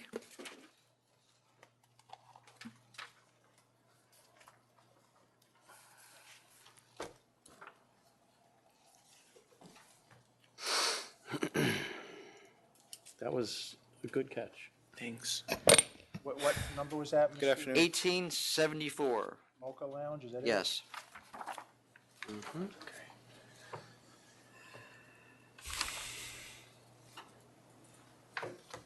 I'll accept. That's right? It's a CNC, yeah. I'll accept. Oh, Mr. Chairman, I did 15,000? want them to come in to discuss. Oh, right, that's what it was. I missed my notes on the second page. I was gonna say, that was a lot easier than I expected. Who's, I yanked them in here because who's the licensee? You're Alan. Yes. And who are you? Buyer, John Forson, current manager. So I can go into the history here if you'd like, or you guys. Well, can just discuss. explain to me why they're open till 4. Yeah, I so. think it's pretty clear that everybody was under the understanding they're going to shut at 12. Yeah, so this is the licensee here, Mr. Fissler to my left. I didn't do this original application. I met these gentlemen pretty recently. It seems that over the years, through sending in renewal applications, Mr. Fissler, in one of his renewals, had actually sent a cover letter into the Liquor Authority and to the Community Board saying, hey, I'd like to change what I'm doing. I'd like to extend my hours. I hope that's okay. It was not answered because that's not the way that you're supposed to go about making these changes. He assumed it was fine. He changed his method of operation. He's been operating the same way ever since. This location. That we did find out. Yes. This location has become a bit of an institution for the kind of programming that they have. But they can't do that programming. 100%. Totally on board there. I mean, it's all over Facebook. It's not hard to figure this out. 100%. So, John, who started working at the space as a manager, helping them with the programming, which he was under the impression they were allowed to do, took over operations as Eric started to step away from the business. But if they know they're not allowed to do it, they're still doing it. They know now. They know now they're not. Well, did they know when they submitted the CNC and they were told you shouldn't keep doing this? Because I'm looking right now at Facebook and I can see that they just did it. I mean, they're still having live performances, which I believe, correct me if I'm wrong, Jackie, but they're not supposed to be doing that. I mean, there's a lot of things on their method of operation that they're not supposed to be doing. I certainly do want the CNC to be accepted. I'm not saying that, but 100%. And to that point, Counsel, one of the conditions on me even standing here to do this was the agreement between the buyer and the seller that this whole thing is conditioned upon notifying the community board, submitting for an alteration and a change method of operation, and doing all this stuff and cleaning things up and bringing the place into compliance. what about following the one they've got now while that's going on? Yeah, and Because that's not happening. They've taken steps to move in that direction to shut the whole thing down and turn it back into a coffee shop. They just close their doors and go out of business. So I guess the hope was that we could pay a civil penalty, show you good faith that we notified the community board weeks ago to be on their next agenda to approach us. And members of the community board actually came here at the last meeting when this was originally on, and the conversation I had outside with one of the members was, look, we don't want an empty storefront. We're happy to work with you. We just want to see you and understand what's happening. So there's a lot of confusion here where in the last year, again, another council, not myself, orchestrated a deal here that seemed to be a bit sloppy and went to a community board and had no idea what they were doing, what they were asking for, didn't know they weren't following the method of operation. So we have already notified the community board. Our intention is very much to go before them, present the method of operation that we would like to have, and to work this out with them and to do this with the community board on our side as opposed to in contravention of what they'd want. Absolutely. I will just note one last thing. I mean, I'm still getting police reports within the last month that this activity is continuing. So again, I certainly want the CNC accepted, but I want to be very clear. The more I get these, the license is gone. I mean, there's nothing else that I can do. The number of complaints, the number of issues I have, follow the method of operation you have until it's officially changed. Understood. Operation change that you want is going to change this from a restaurant? Say that again? Change this from a restaurant with the DJ and the dancing and all stuff, it's going to be a tavern bar. I'm Are sorry. you going to operate as a restaurant with these things or just as a bar with these things? We have full food service until 4 a.m. In between the DJs dancing and. 4 hours after you're supposed to. Yes, until So, I mean, midnight here's- now. The reason I called you in is because, and good that you're changing the method of operation. But he's right. I mean, I can't sit here and they can't sit here with me and authorize you to go off of that until it's applied for and the community board has their say and we go from there. There's a process and appreciate that. unfortunately you got to stick with what was allowed. And I realize it's going to hurt you for the time being, but that's the way it is. I mean, we can't stop the police from coming in and writing referrals. And if we get referrals, we're going to act on them. Jackie, just to be clear, can we just read what the current method of operation is so that we're all clear? I don't think I have. I mean, it's a I know what it is. It's a restaurant with no DJs, no live music. It closes at 12. Yeah, the information's in the prosecutor's memo. Okay. They must have looked it up. Well, the buyer seems to not be very clear that. I mean, Mr. What the Levy's problem clear, right? is. You know what the method is. I'm clear, yep. Yeah, so just make sure that that's what goes on, and I would take down the Facebook page as soon as possible. And I'll accept the 15,000. 15,000. Commissioner Ford? 15,000. Okay, thank you. Next item is 1905, Cantina Passe Corp.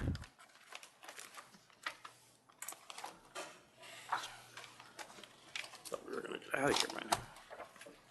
Good afternoon. Good afternoon. Good afternoon, members of the authority. Aurelia Tavares, representative for the president of Cantina Paisa, Roger Alzate. Say that again, Katina what? Cantina Paisa. Paisa means it's a Colombian, like friendly, friends. Be my friend, Cantina friend. Is your client aware what was going on here previously?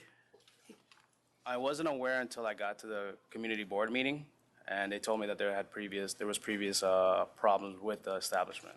Yeah. And I was actually here when that establishment, when it was somebody else, a woman, and I heard the whole, so we kind of went through the whole situation with the location. Does he know the woman? No. Adrienne Bonet? No, sir. So you did meet with the community board? We did. The only reason the community board didn't endorse the application is because of the hours. I just wanted to show, Where are the steps? Because I see there's stipulations mentioned that you made with that the community board wanted that you didn't agree to. Where are they? Do you have them? didn't- Because we don't have them. the, we? the- I think it's in the letter. Oh, I didn't see it. Okay, go ahead. if you want a moment to review No, them. go ahead. The real point of contention are the hours.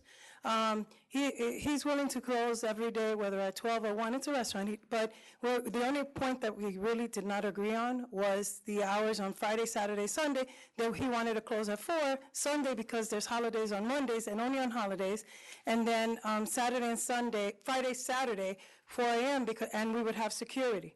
And I just wanted to show you why they were having a little issue so that we're all on the same page. I know why they're having issues because of what happened at the place before. No, and also it's if I may. Yeah, go ahead. They're here, Cantina Paisa's here, and then this is an external view of the street, and then it's this that they're bothered with. There's a little triangle right there, and then people congregate there after closing hours. So what we decided to do is put a security guard company. We're using 5 Point Security. Okay, we got it. Go. You have to then- talk in the microphone or it's not getting recorded. Sure. And if you see the LAMP report by the Liquor Authority, we're the only ones there. So we're not looking to cause a ruckus, and it is quasi-residential, but if you notice, the residents are on the other side of the triangle, and behind us, there's some, but really, it's kind of like a little commercial strip with nobody above. So we've soundproofed the location, we have 22 cameras for security, he's gonna be ATAP certified, and so are his staff, and he understands. And one thing on his personal questionnaire that was not mentioned, because we only went back 5 years for his work history, he worked at one of the most busiest Unos in the city, and he knows how to manage crowds and unruly patrons. He has history within the restaurant industry, so I don't think this is going to be a location of contention in the district. Did you guys go to the committee hearing and agreed on stipulations and agreed to hours? We agreed, the only hours they didn't want to agree to was the 4 a.m. on the weekends. Everything, we wanted to close at midnight, they had no problem with that. I think they even gave us till 1 a.m., but we agreed to everything else the community board wanted. We had cameras, we have soundproofing, we have everything, it's the hours, so they let us duke it out, so they said with the liquor authority regarding the hours. But they sent us a letter saying that you agreed to certain hours and then walked away from the agreement at full board. No, they didn't approve us at full board. They didn't approve the hours. There's a police officer on that community board, and he was, they didn't approve it. He made a statement saying that he would prefer that we close at 2:33, which it's only because holidays are coming, and we want to be forthright. That's not, his clientele, it's a small Colombian community, they start coming in at 11. He's never been licensed. Yeah, but that location, that area is in Jackson Heights. It says I know, Elmhurst, but it's part Jackson of what Heights. part of what, and I'm assuming the community board's intent is as well, is to not bring the same clientele, because that caused problems. I live in this area, Chairman Bradley, and I'm very familiar. There's no problem in that area, but for that little park, and what we did was we addressed that issue by adding security so that no one congregate. We're even going a step further and crossing the street so that nobody congregates in the triangle. We're not looking we don't want any problems. This is his life savings is in this location. He's not going to risk it for a couple of drunkards or people acting, and then sometimes they're not even from the location. It's people in the summer hanging out there. Jackie, did the last licensee have live music and DJ? Because I know there was a charge of DJ. I don't know, because I don't know that person.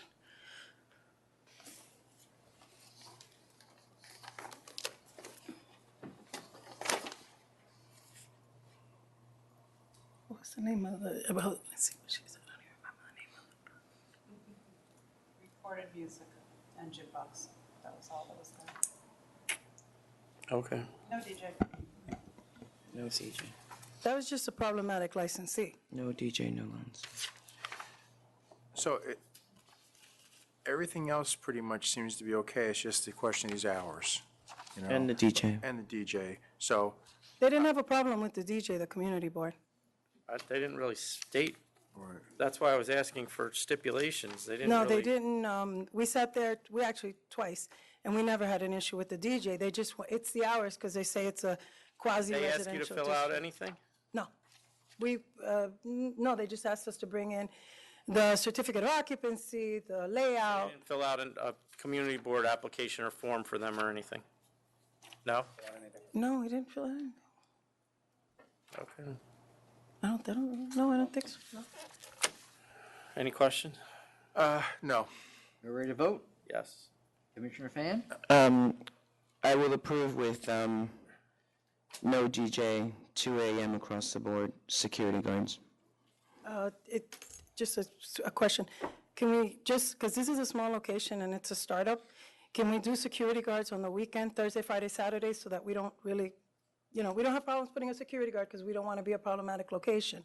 But can we just limit because every day. Sure. Security guard, Thursday, Friday, Saturday, 2 a.m. across the board, no DJs, no dancing. Commissioner Ford? Yeah, I'm willing to go with that as well.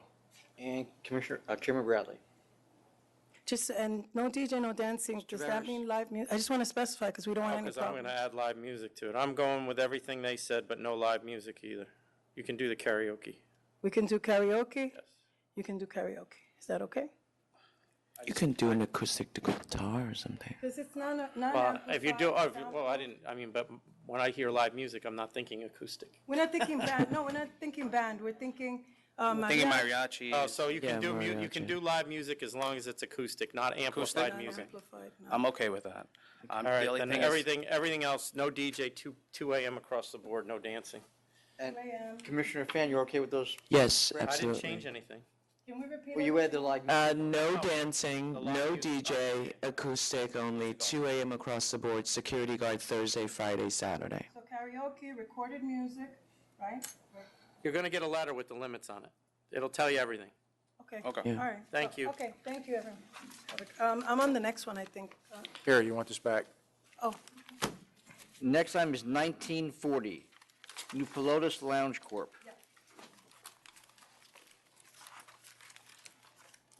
This is a default, Chairman Bradley. And then when I spoke to council, they said that they were going, I even sent Mr. Amarato an email regarding it. They never got this notice. And I responded to the wrong one because we never got this one. And then the one that I responded to doesn't exist, and they're just, it's a mess. Hold on. What does that mean? Council's office told me that that it's returned, the certified was returned, the ones that you There was no forwarded. place to leave the mail. But they left a notice. He didn't get that. The only reason we found out was because I saw him on the calendar, and I said, oh my God, you're on the calendar. Yeah, I'm not sending this back. What type of fine are you looking for? Well, I'm gonna tell, Thank you for asking. well, I'm gonna, I'm gonna let them decide. Go ahead. I would ask, but I just want to I'm at mention something. 3,000. Can I just mention something beforehand? This licensee is going through, in Spanish we say hostigamiento from the police department, and I've sent a letter to the senator. We sent a letter to the council member. We sent a letter to the precinct, because there is one particular police officer that, because when we went to a hearing, is not happy with this location and just not happy with and we're next to a shelter, for God's sakes. We are the product of what's happening at the shelter Okay, trickling over. Thank you. Commissioner Ford, you, is that 3,000? I don't know where you are. Yeah, the no occupancy signs, nothing here too lethal. I mean, the liquor license not being conspicuously displayed is one that just baffles me every time I see it on a charge here, because it's so easy. But I was at 2,000. 2,500, and we split the Sure. baby? Split the difference? 2,500. I'll take it. Thank you. I'm on the next one. Floridita. Next matter is 1947, Floridita Restaurant 3, Inc. I just drove by this place this morning. I wondered when they were going to come here. 19 what, Tom? 1947. I don't like that. I don't know if I like Oh, that. it happened to be on my way here. Brooklyn? Oh, no, you, Just west of here, right? no, there's three Floriditas. Oh, I wasn't on this one, okay. Okay. I'll accept. I'll accept, Okay, 1,500? yes. I'll Okay, accept. great. Thank you, everyone. Have a Next great item's weekend. 1869, Atlas Hugged Incorporated. 1869. Someone here for that? It's Joe Levy's case.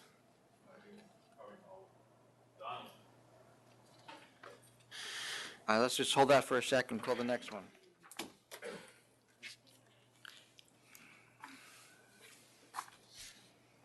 Just go, Tom. All right, next one is 1862, 63, 64, 65, 66, New Heights of NY, Inc. Good afternoon, Matthew Leone for the licensee. Good afternoon, Chairman Bradley, Commissioners, Council. This is a conditional no contest plea to settle all these matters in the amount of $15,000 and a 5-day suspension. If you take into consideration some of the remedial measures that the licensee has implemented, the DJ was discontinued from the time of the last violation. Since that time, the licensee has gone to the community board. That was back in August. He's been approved for DJ and the security guards. So if he By who? No, just by the community board in August, and we will be filing a change in the method of operation application if he gets through all of this mess. He hired new security guard company.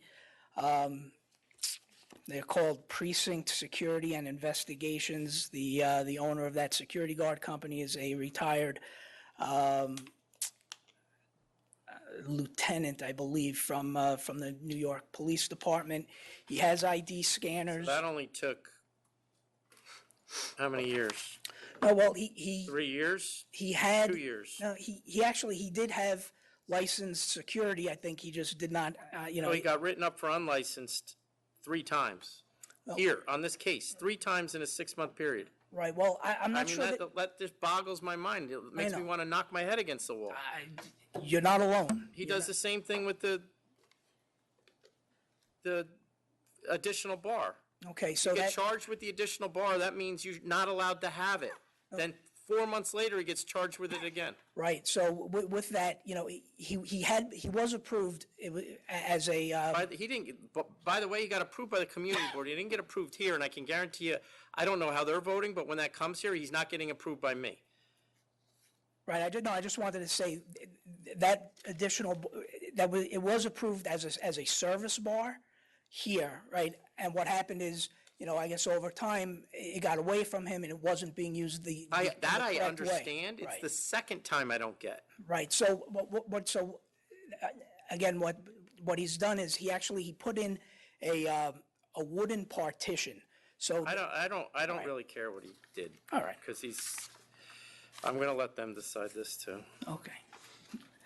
And for what it's worth, this location has been, in one form or another, has been a bar, restaurant, since 1935. It's on the border of Crown Heights, Bedford, Stuyvesant area.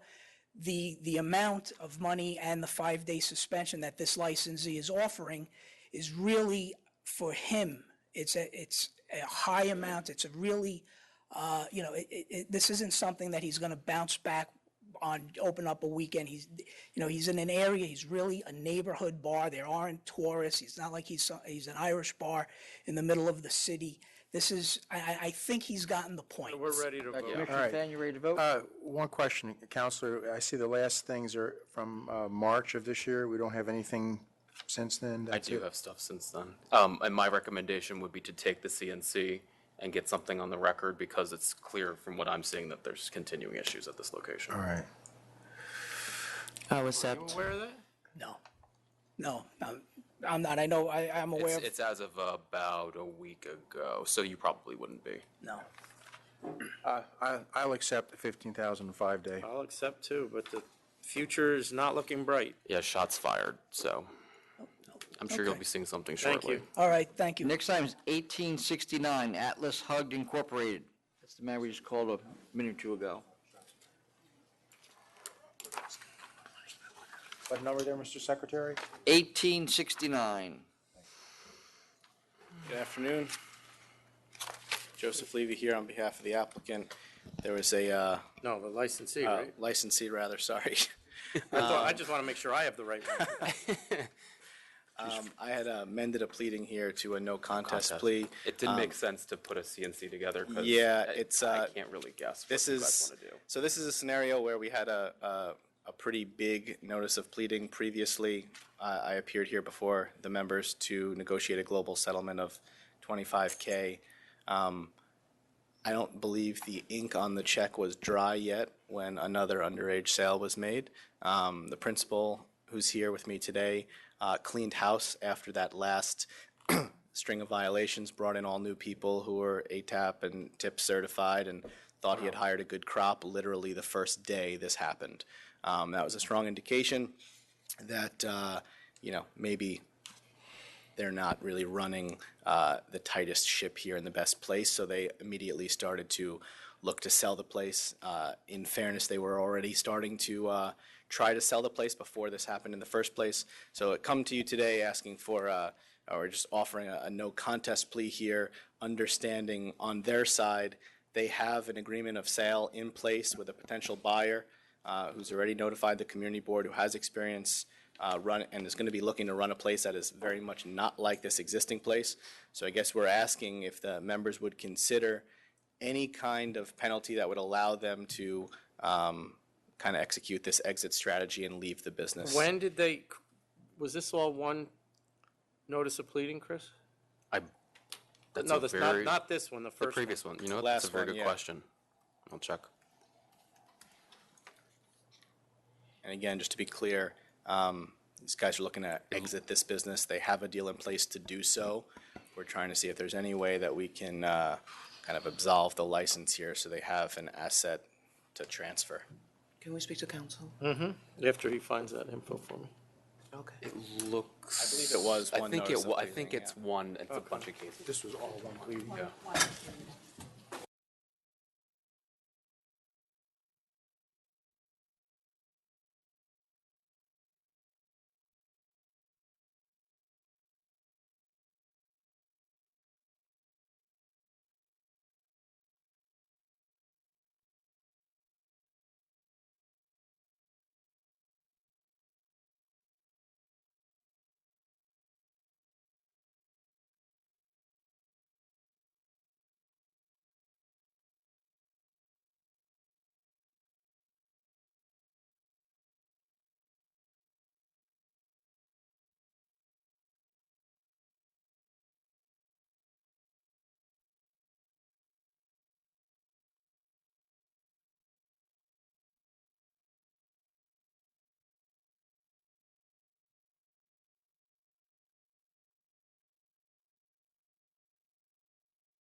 No, we're not.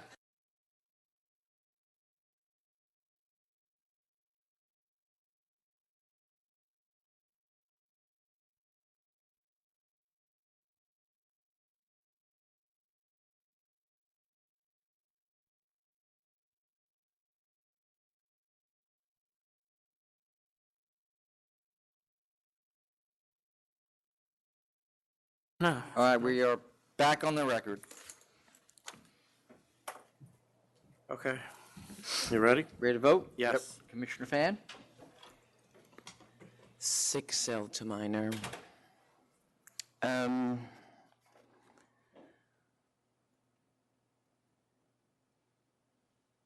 only changing my vote from cancel to bond because you're talking about selling the business and exiting, and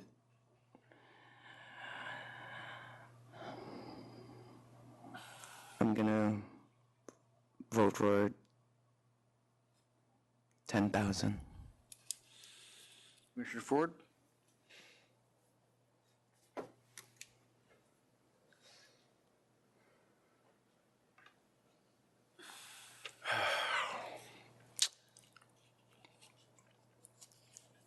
I think it's being rather lenient, but I'll go with 10,000 as well. I'll go with 10, and you got to get a scanner before you sell the place.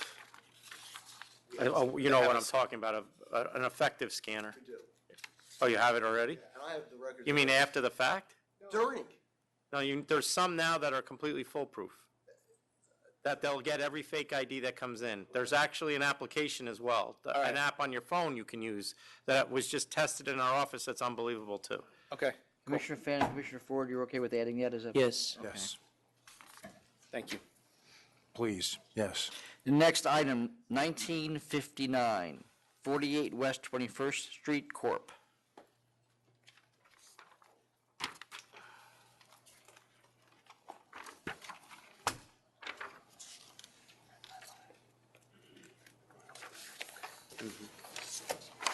Good afternoon, my name is Frank Palillo. I have with me Mr. Philip Quilter. I'm offering compromise before you. Why are you laughing? Because you don't see this a lot. Yeah. A bar that turns into a strip club. It just, About that, it was a very, very, very lucrative enterprise that a encouraged manager brought in, lasted for a short while, and it shouldn't have, and we're never going to do it again. This is the licensee? Yes, Who's the manager? no longer with us.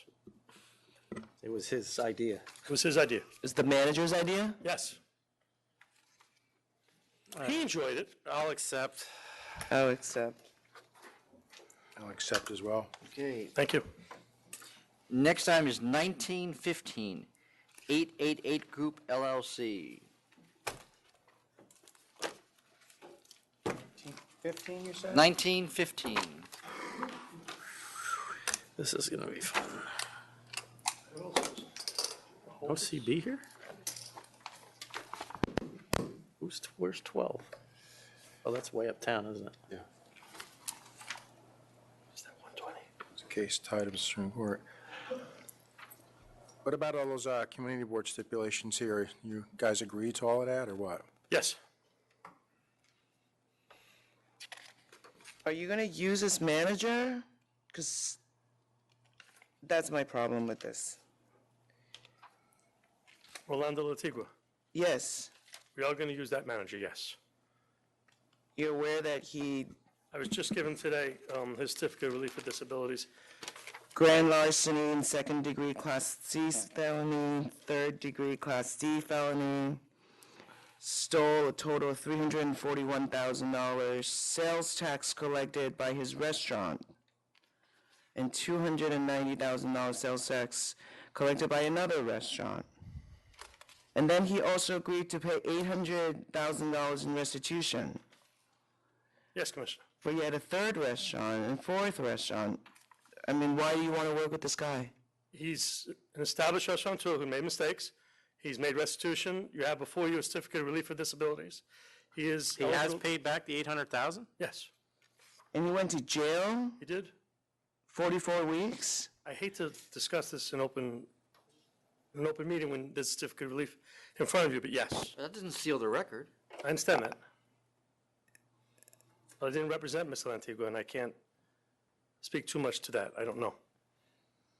I just don't understand, because your client is obviously an upright citizen. You have a lot of support from the electeds, and his family has been in the pharmacy business and obviously well-respected and regarded in the community, but you're choosing to work with someone who is a convicted felon, who... Our opinion on it is that the gentleman made a mistake, and we're not adverse to giving him a second chance. I mean, skipping out on $1 million of taxes is hardly a mistake. Made restitution. Well, my other problem with it is, it seems like it's the same method of operation as the previous place, which, I mean, it wasn't that bad, but it was bad enough. I'm not familiar with the previous place. I don't know what their method of operation was. I mean, this is primarily a restaurant. Well, it's a restaurant, but it sounds, and the other thing is the seats, what do you have seating for, like 180? No, the maximum capacity is 200. Do you know the exact? 220, but on the application, 200. But you don't have seats for 200, or 220? No, we. What do you got put in- seats for? We put in 2 kitchens in the premises, and it ate up a lot of that occupancy. So what is our seating? I got 130, including bar seats, according to the, I think that's correct. Yeah, but that's a mistake. That's a mistake. Yeah, it's a mistake. I didn't How many file are this there? app. I didn't file this app, so. Yeah, it's a mistake that was made by the community board. that's fine, but how many are there? How many seats are there? 100, well, I think it's on here, hold on, it's on the map. 130, on the 30 tables, 100 seats, 8 bar stools on the first level, and then on the second level, 12 counter seats, 9 bar stools.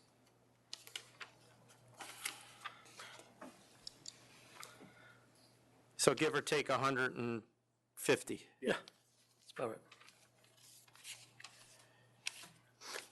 And are you a licensed pharmacist? No, Okay, I own 4 pharmacies. okay. Which obviously you understand are regulated by the state, as you know well, right? So I just want to be very clear, regardless of what happens today, that anything that happens under the, auspice of this license could collaterally affect, your other businesses. And I see you're investing a significant amount of money into this business. So I just want to be very clear that at a location like this that has problems, that has had problems like this before, your license from us can impact all of your other businesses. I understand. You going to be at this place every day? Listen, Or is when I hope I'm not, but if I'm investing my money, I'm gonna have to be there, Can we keep this? Yes. Is that, Is this our copy or yours? yeah. I may need it to, did she file a personal questionnaire? I don't know. I didn't do this application, so I'm not, I'll make a copy right now, dude. kind of came in like the end of this thing. We'll decide.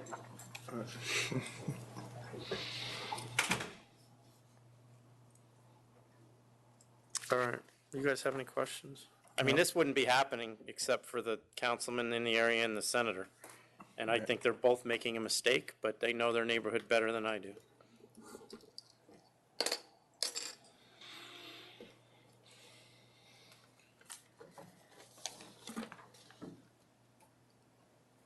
You guys ready? Oh, he doesn't want Yeah, us. we'll wait until he gets back.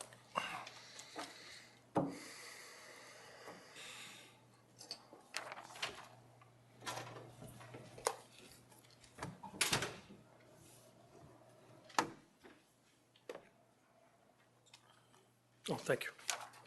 You having security? We have security? Guards? Yeah, we interviewed, I think 3 different companies. We just How many are you going to have on any given, let's say, a Friday night? Off the top of my head, no, it's more than 2. It was, I wasn't at the community board, I didn't. yeah. I'm sorry. It's got to be anywhere, it's got to be 2 to 4 is probably what you meant Yeah, to write 2 there. to. No, it's more than 2 to 4 because the companies we interviewed were, they had more than 2 to 4. So 5, 6, Yeah, just, like 5, 6. And what's the parking situation? You have in valet? We have LA. And where do they put the cars? There's a lot right next to us, and also. Do you have the reserved landlord- spots in the lot? Yeah, the landlord reserved 20 spots on the premise.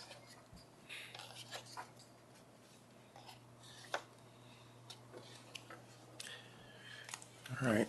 All right, You ready to I'm vote? ready. Commissioner Fan? I'm going to vote to deny. The 500-foot hearing outcome says that the applicant has not yet met the statutory burden of demonstrating public convenience and advantage and public interest that will be served. So may I address that? I think we're not there yet. May I address that? I voted. So they're, unless they want to, whether they're voting right now. I don't need to hear. Go ahead. As the chairman mentioned, with support from Senator Alcantara and New York City Council Member Rodriguez, and the fact that you've agreed to all the community board stipulations, which must be part of the license and the record, I'll vote to approve. I'll vote to approve as well with the stipulations from the community board being part of the license. The retractable roof has to close at 10, and there's not going to be any use of promoters. And the hours are 3 a.m. closed during the week and 4 a.m. on weekends, and weekends is Wednesday, Thursday, Friday, Saturday. Well, they can close, Thursday morning. Wednesday's the new Thursday. So, and Commissioner Ford, you're good with all those? Yes, yep. Good luck. I just make one notation for the record. Yep. There is a discrepancy between the community board approval and what's before you. In what way? The number of seats in the premises. You brought it up, Mr. Chairman. So what we're doing, and we've already brought this to the attention of the community board, the chair of the subcommittee has emailed the head of the community board, told them it was a mistake. How and far are asked they for- off? I saw there was three different There's a numbers. discrepancy. There's a discrepancy. What we want to do, and we've already started, is notify the community board for next month. They have access to come back and just go through the formality, and they will amend. Prior to issuance of the license, I will provide all But the, I mean, the difference is like 20 seats. it's a little more than, it's closer to 30. But I want it to be lined up in this neighborhood. I don't want Well, then issues. make sure that we have a new diagram with the seats on it. I will. All right, thank you. Thank you. Thank you. Thank you. I hope you're not there every night. Somehow I think you will be. Next item is 1950 Inwood Beer Garden and Bistro, Inc.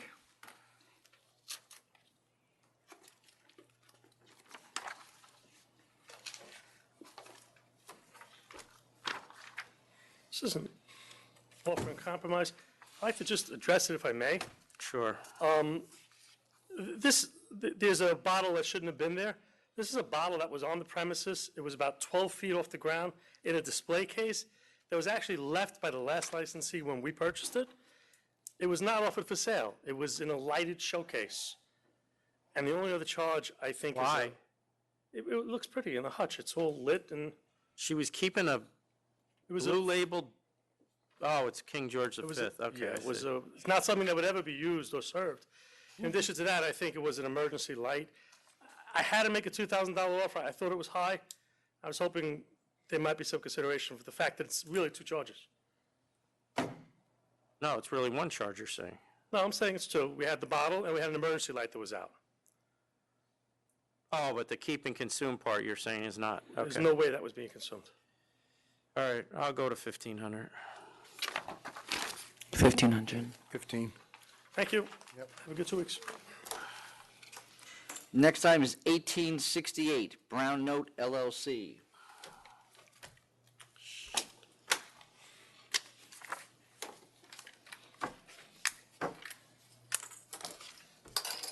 Good afternoon. Afternoon. Matthew Schomer, David Hunter, and Sitch on behalf of the applicant. Here today just to request a short adjournment to October 10th. This was previously adjourned so we can meet with the community board, which we've been attempting to do for a number of months. We were just notified yesterday that the community board has a date with us on October 2nd. All right, 10:10. Is that going to be enough time? Yeah, they're going to have to get a letter to us. Why don't we go 2 more weeks after that? Be 10:24? Yes. So we would I know, but I need to get the letter from them, and they typically aren't going to sit down and type it that night. understood, I think. I mean, when is the meeting? The meeting is the 2nd. So it's next Tuesday. All right, leave it on. Leave it on. If you don't have it, don't waste our time, though, and just call us and tell us you need the next one meeting.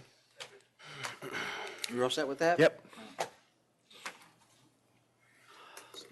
Next item or items 1878, 79, and 1880 Community House Rockaway Beach LLC.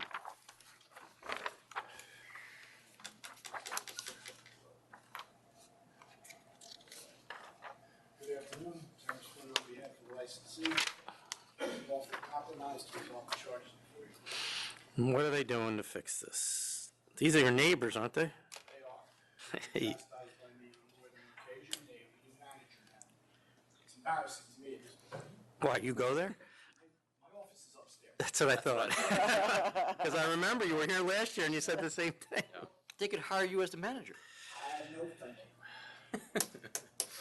All right. So they just have hired a new manager. I'm only taking this because I know you're probably working for free for these guys. That's probably true, yeah. And you will have a personal question from that manager shortly. All right. All set with that? Yes. Okay. 1949 Manhattan Nouveau LLC. What is it? 1949. Where the hell is that?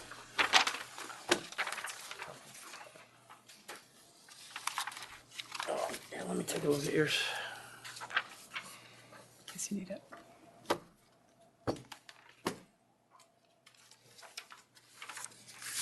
All right, I'll accept. I'll accept. Accept. Okay. Easy. See ya. Next item is 1961 3201 Tavern, Inc.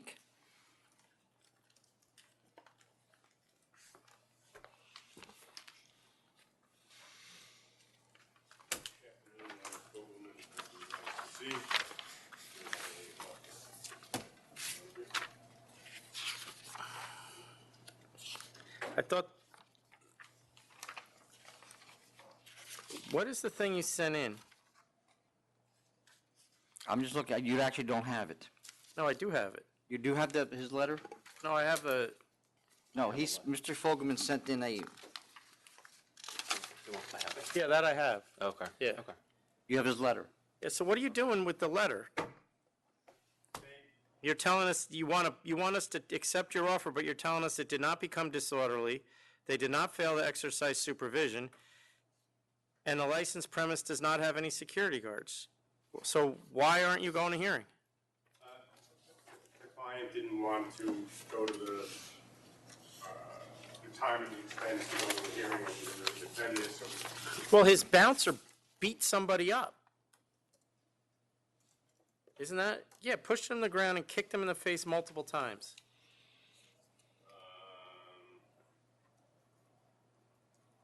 He's saying that didn't happen. security guard was working security at the bungalow next door, was standing at the edge of the sidewalk.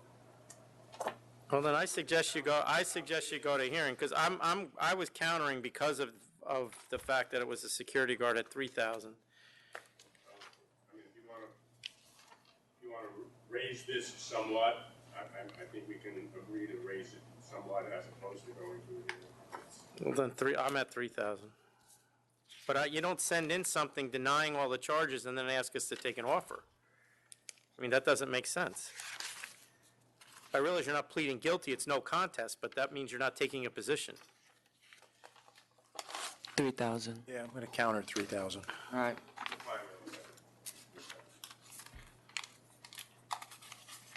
Okay. Mr. Fogelman, can you just tap that mic? I don't think it's working anymore.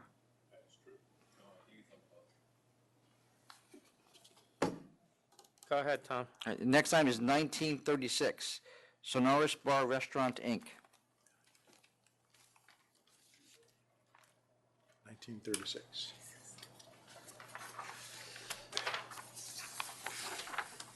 I'll accept. I'll accept. Yeah, 7,000 accept. You don't need to. Thank you. You done, or is it, you got another one? Okay, thank you. Thank you. Next item I have 1906, Centenario Bar Restaurant Corp.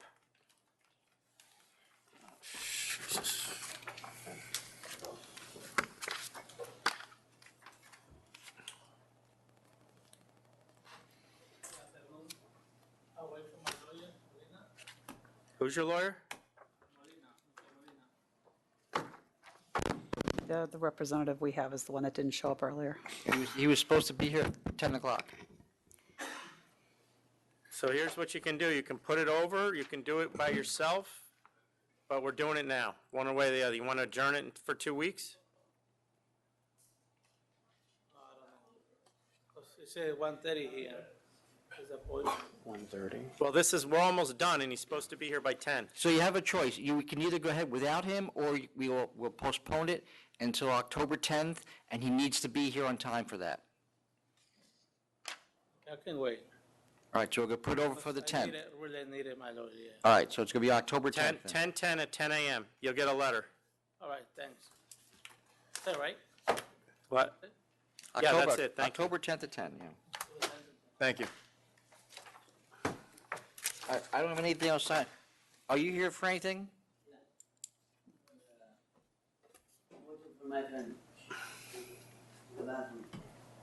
She's in the bathroom? Donna, what item is? All right, we'll wait for it. Just go through the numbers. I don't care. If we hit his, Well, I just want to make sure we're not doing something that they're here for. Oh, okay.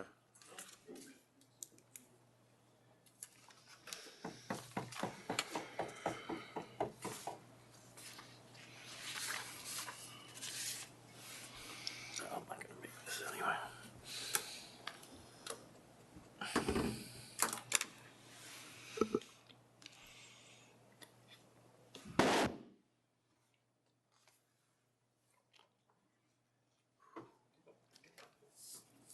I know. I know. inches. That's 19, all right. No, it's I got it. This is gonna be, I'm 1911. All right, so hold off on that. Yeah, I'm just gonna pull out so we have it ready to go. All right. Next item is 1858.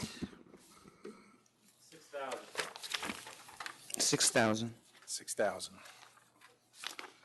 1860. Oh, I'm sorry, 4,500. 4,500. 4,500.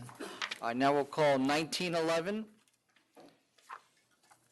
Magnet Deli Corp. Hello? Could you state your name, please? Oh, my name is Rosa Alas. And who are you? Oh, the representative. And he's the applicant? Yes. What's his name? Your name. Salam Abuli. Okay.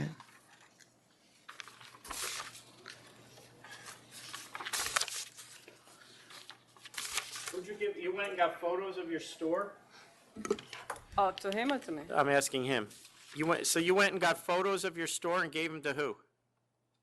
Who mixed the photos up? It was both of them, because he has a friend, and they put it in the envelope and sent it to the department. They did or you did? No, I gave them the envelope so they can put the pictures. So it was a simple mix. Yeah, I just don't understand how this happens. Like, Well, he has are you getting paid? Yeah. But they didn't have the picture, so.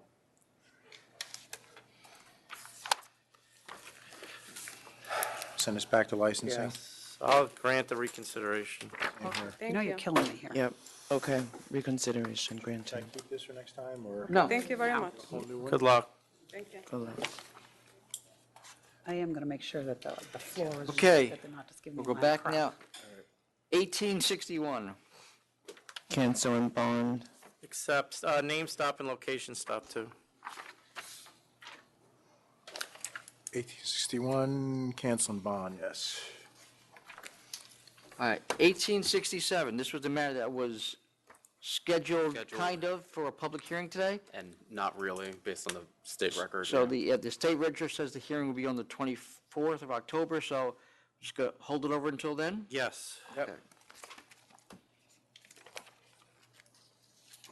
To the 24th. 18, so keep your material, it'll just be an over item. 1875.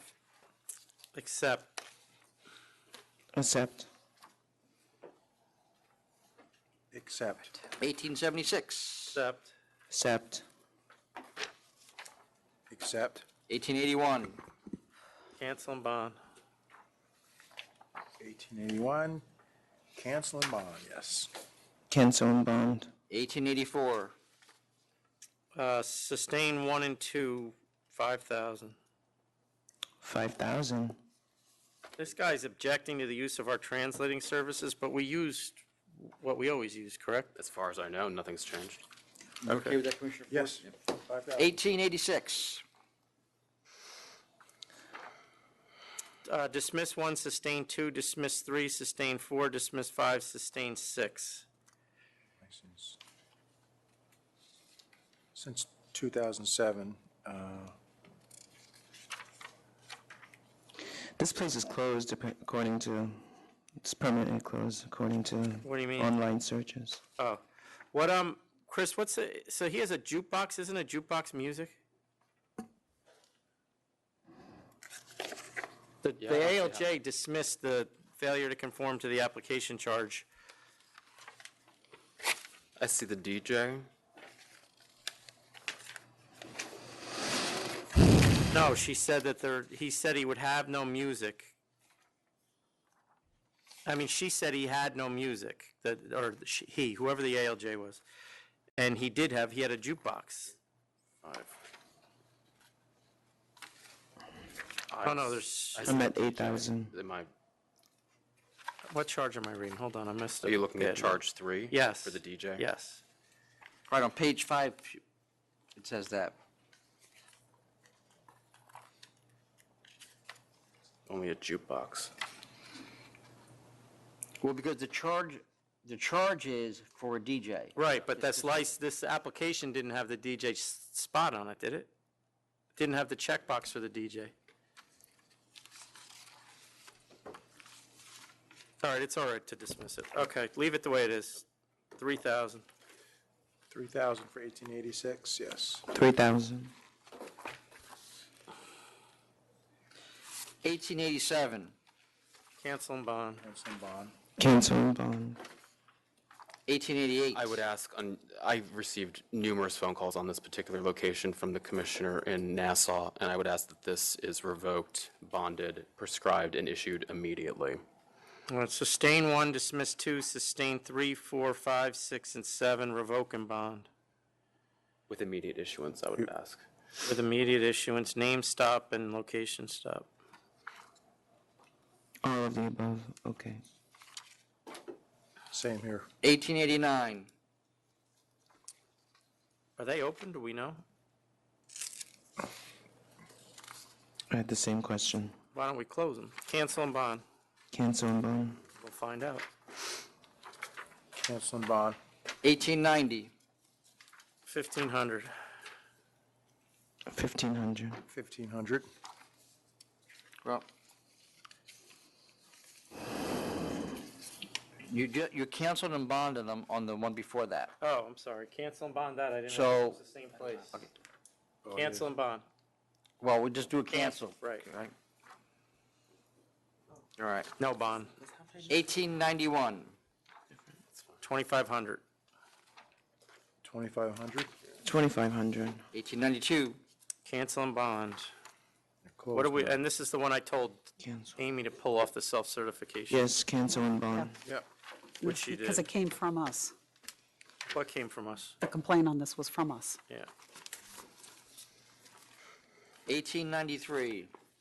Cancel for the record. Cancel. 1893. Yep.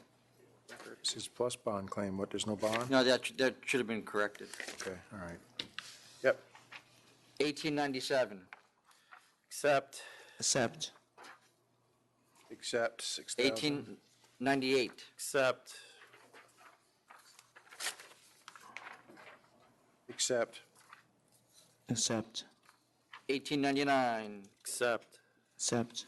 Accept. 1902. 2,500. 2,500. 2,500. 1903. 3,500.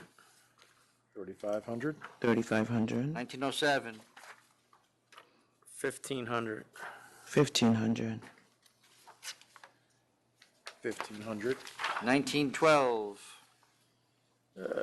Sustain 1, 3,500. no, 3,000, right? So, First sale to minor, no history. Unless it's There are 18. 2 cases today? Where are you guys at 3,500? 18-year-old, that's why. Oh, it is an 18-year-old? They didn't mark it? 3,500. yep, 3,500. Yep, 3,500. 1914. Accept. 2,000, accept.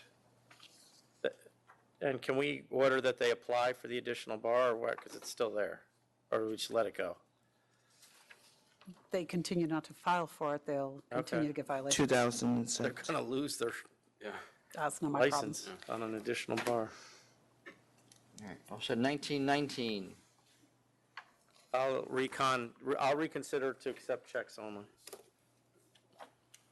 Same. Yep. 1920. Cancel and bond, okay. I had I canceled. believe the offer, just to be very specific, is cancel and a penalty. Oh, all right, cancel and $1,000, that's fine. Cancel and They're not penalty. offering a Should prescription. this one, If you want to revoke it, we have to send it back to council's office and they'll go to hearing. well, I got a problem with this place. This is the place where the young man was mistaken identity, pulled out and machete to death. I don't know if you remember We can that. do a name stop if you want and a location stop, but if you want to revoke it, it has to go back to council's office. Right. Well, let's settle, we can settle here. So name stop, location stop, Yes, and cancel and bond. yep. The cancel and civil penalty. Cancel, all right. Yeah. All right, if he doesn't pay, then we'll take the bond. All right. All right. Name stop, location stop, cancel, penalty. 1921. Accept. Oh, 1921, I think is, I'm sorry. Revoke. Cancel and Never mind. bond, right? No, you're right, I'm sorry. I didn't mean to speak. Cancel and bond. Why are they offering that when we already revoked the license? They would just want to get rid of the case. That's probably why I was. Just cancel, no bond, right? Or what? I think, There's no bond, that's for sure. So it's canceled for the record. no, actually, no, yeah, there isn't a bond. That should have been fixed. Yep. Yeah, no, yeah, because if you look back up where it says revocation, the maximum penalty is revocation, no bond available. The prosecutor's not necessarily looking at that, is just taking that offer from the licensee. All right. So you're, Okay, go. yeah, just cancellation. 1922. Cancel and bond. Cancel and bond. Cancel and bond. 1923. This is being held over to 1010. The attorney called me on Monday, I think, asking if it be held over. 1925. Accept. Accept. 5,000, accept. 1927 is also being held over to 1010 at the attorney's request. Who's this? I forget who it was. Kevin Nolan. Which one is this number? 1927? Okay, that's being held over Right, to 1010? yes. Okay. 1928. Accept. Accept. Accept. 1929. Accept. Accept. Accept. 1930. Accept. Oh, I'm sorry, No, that's straight no in the- contest, 2000. 2000. That's what I have. 2,000. 1931. Accept. Accept. Accept. 1932. Cancel and bond. Cancel and bond.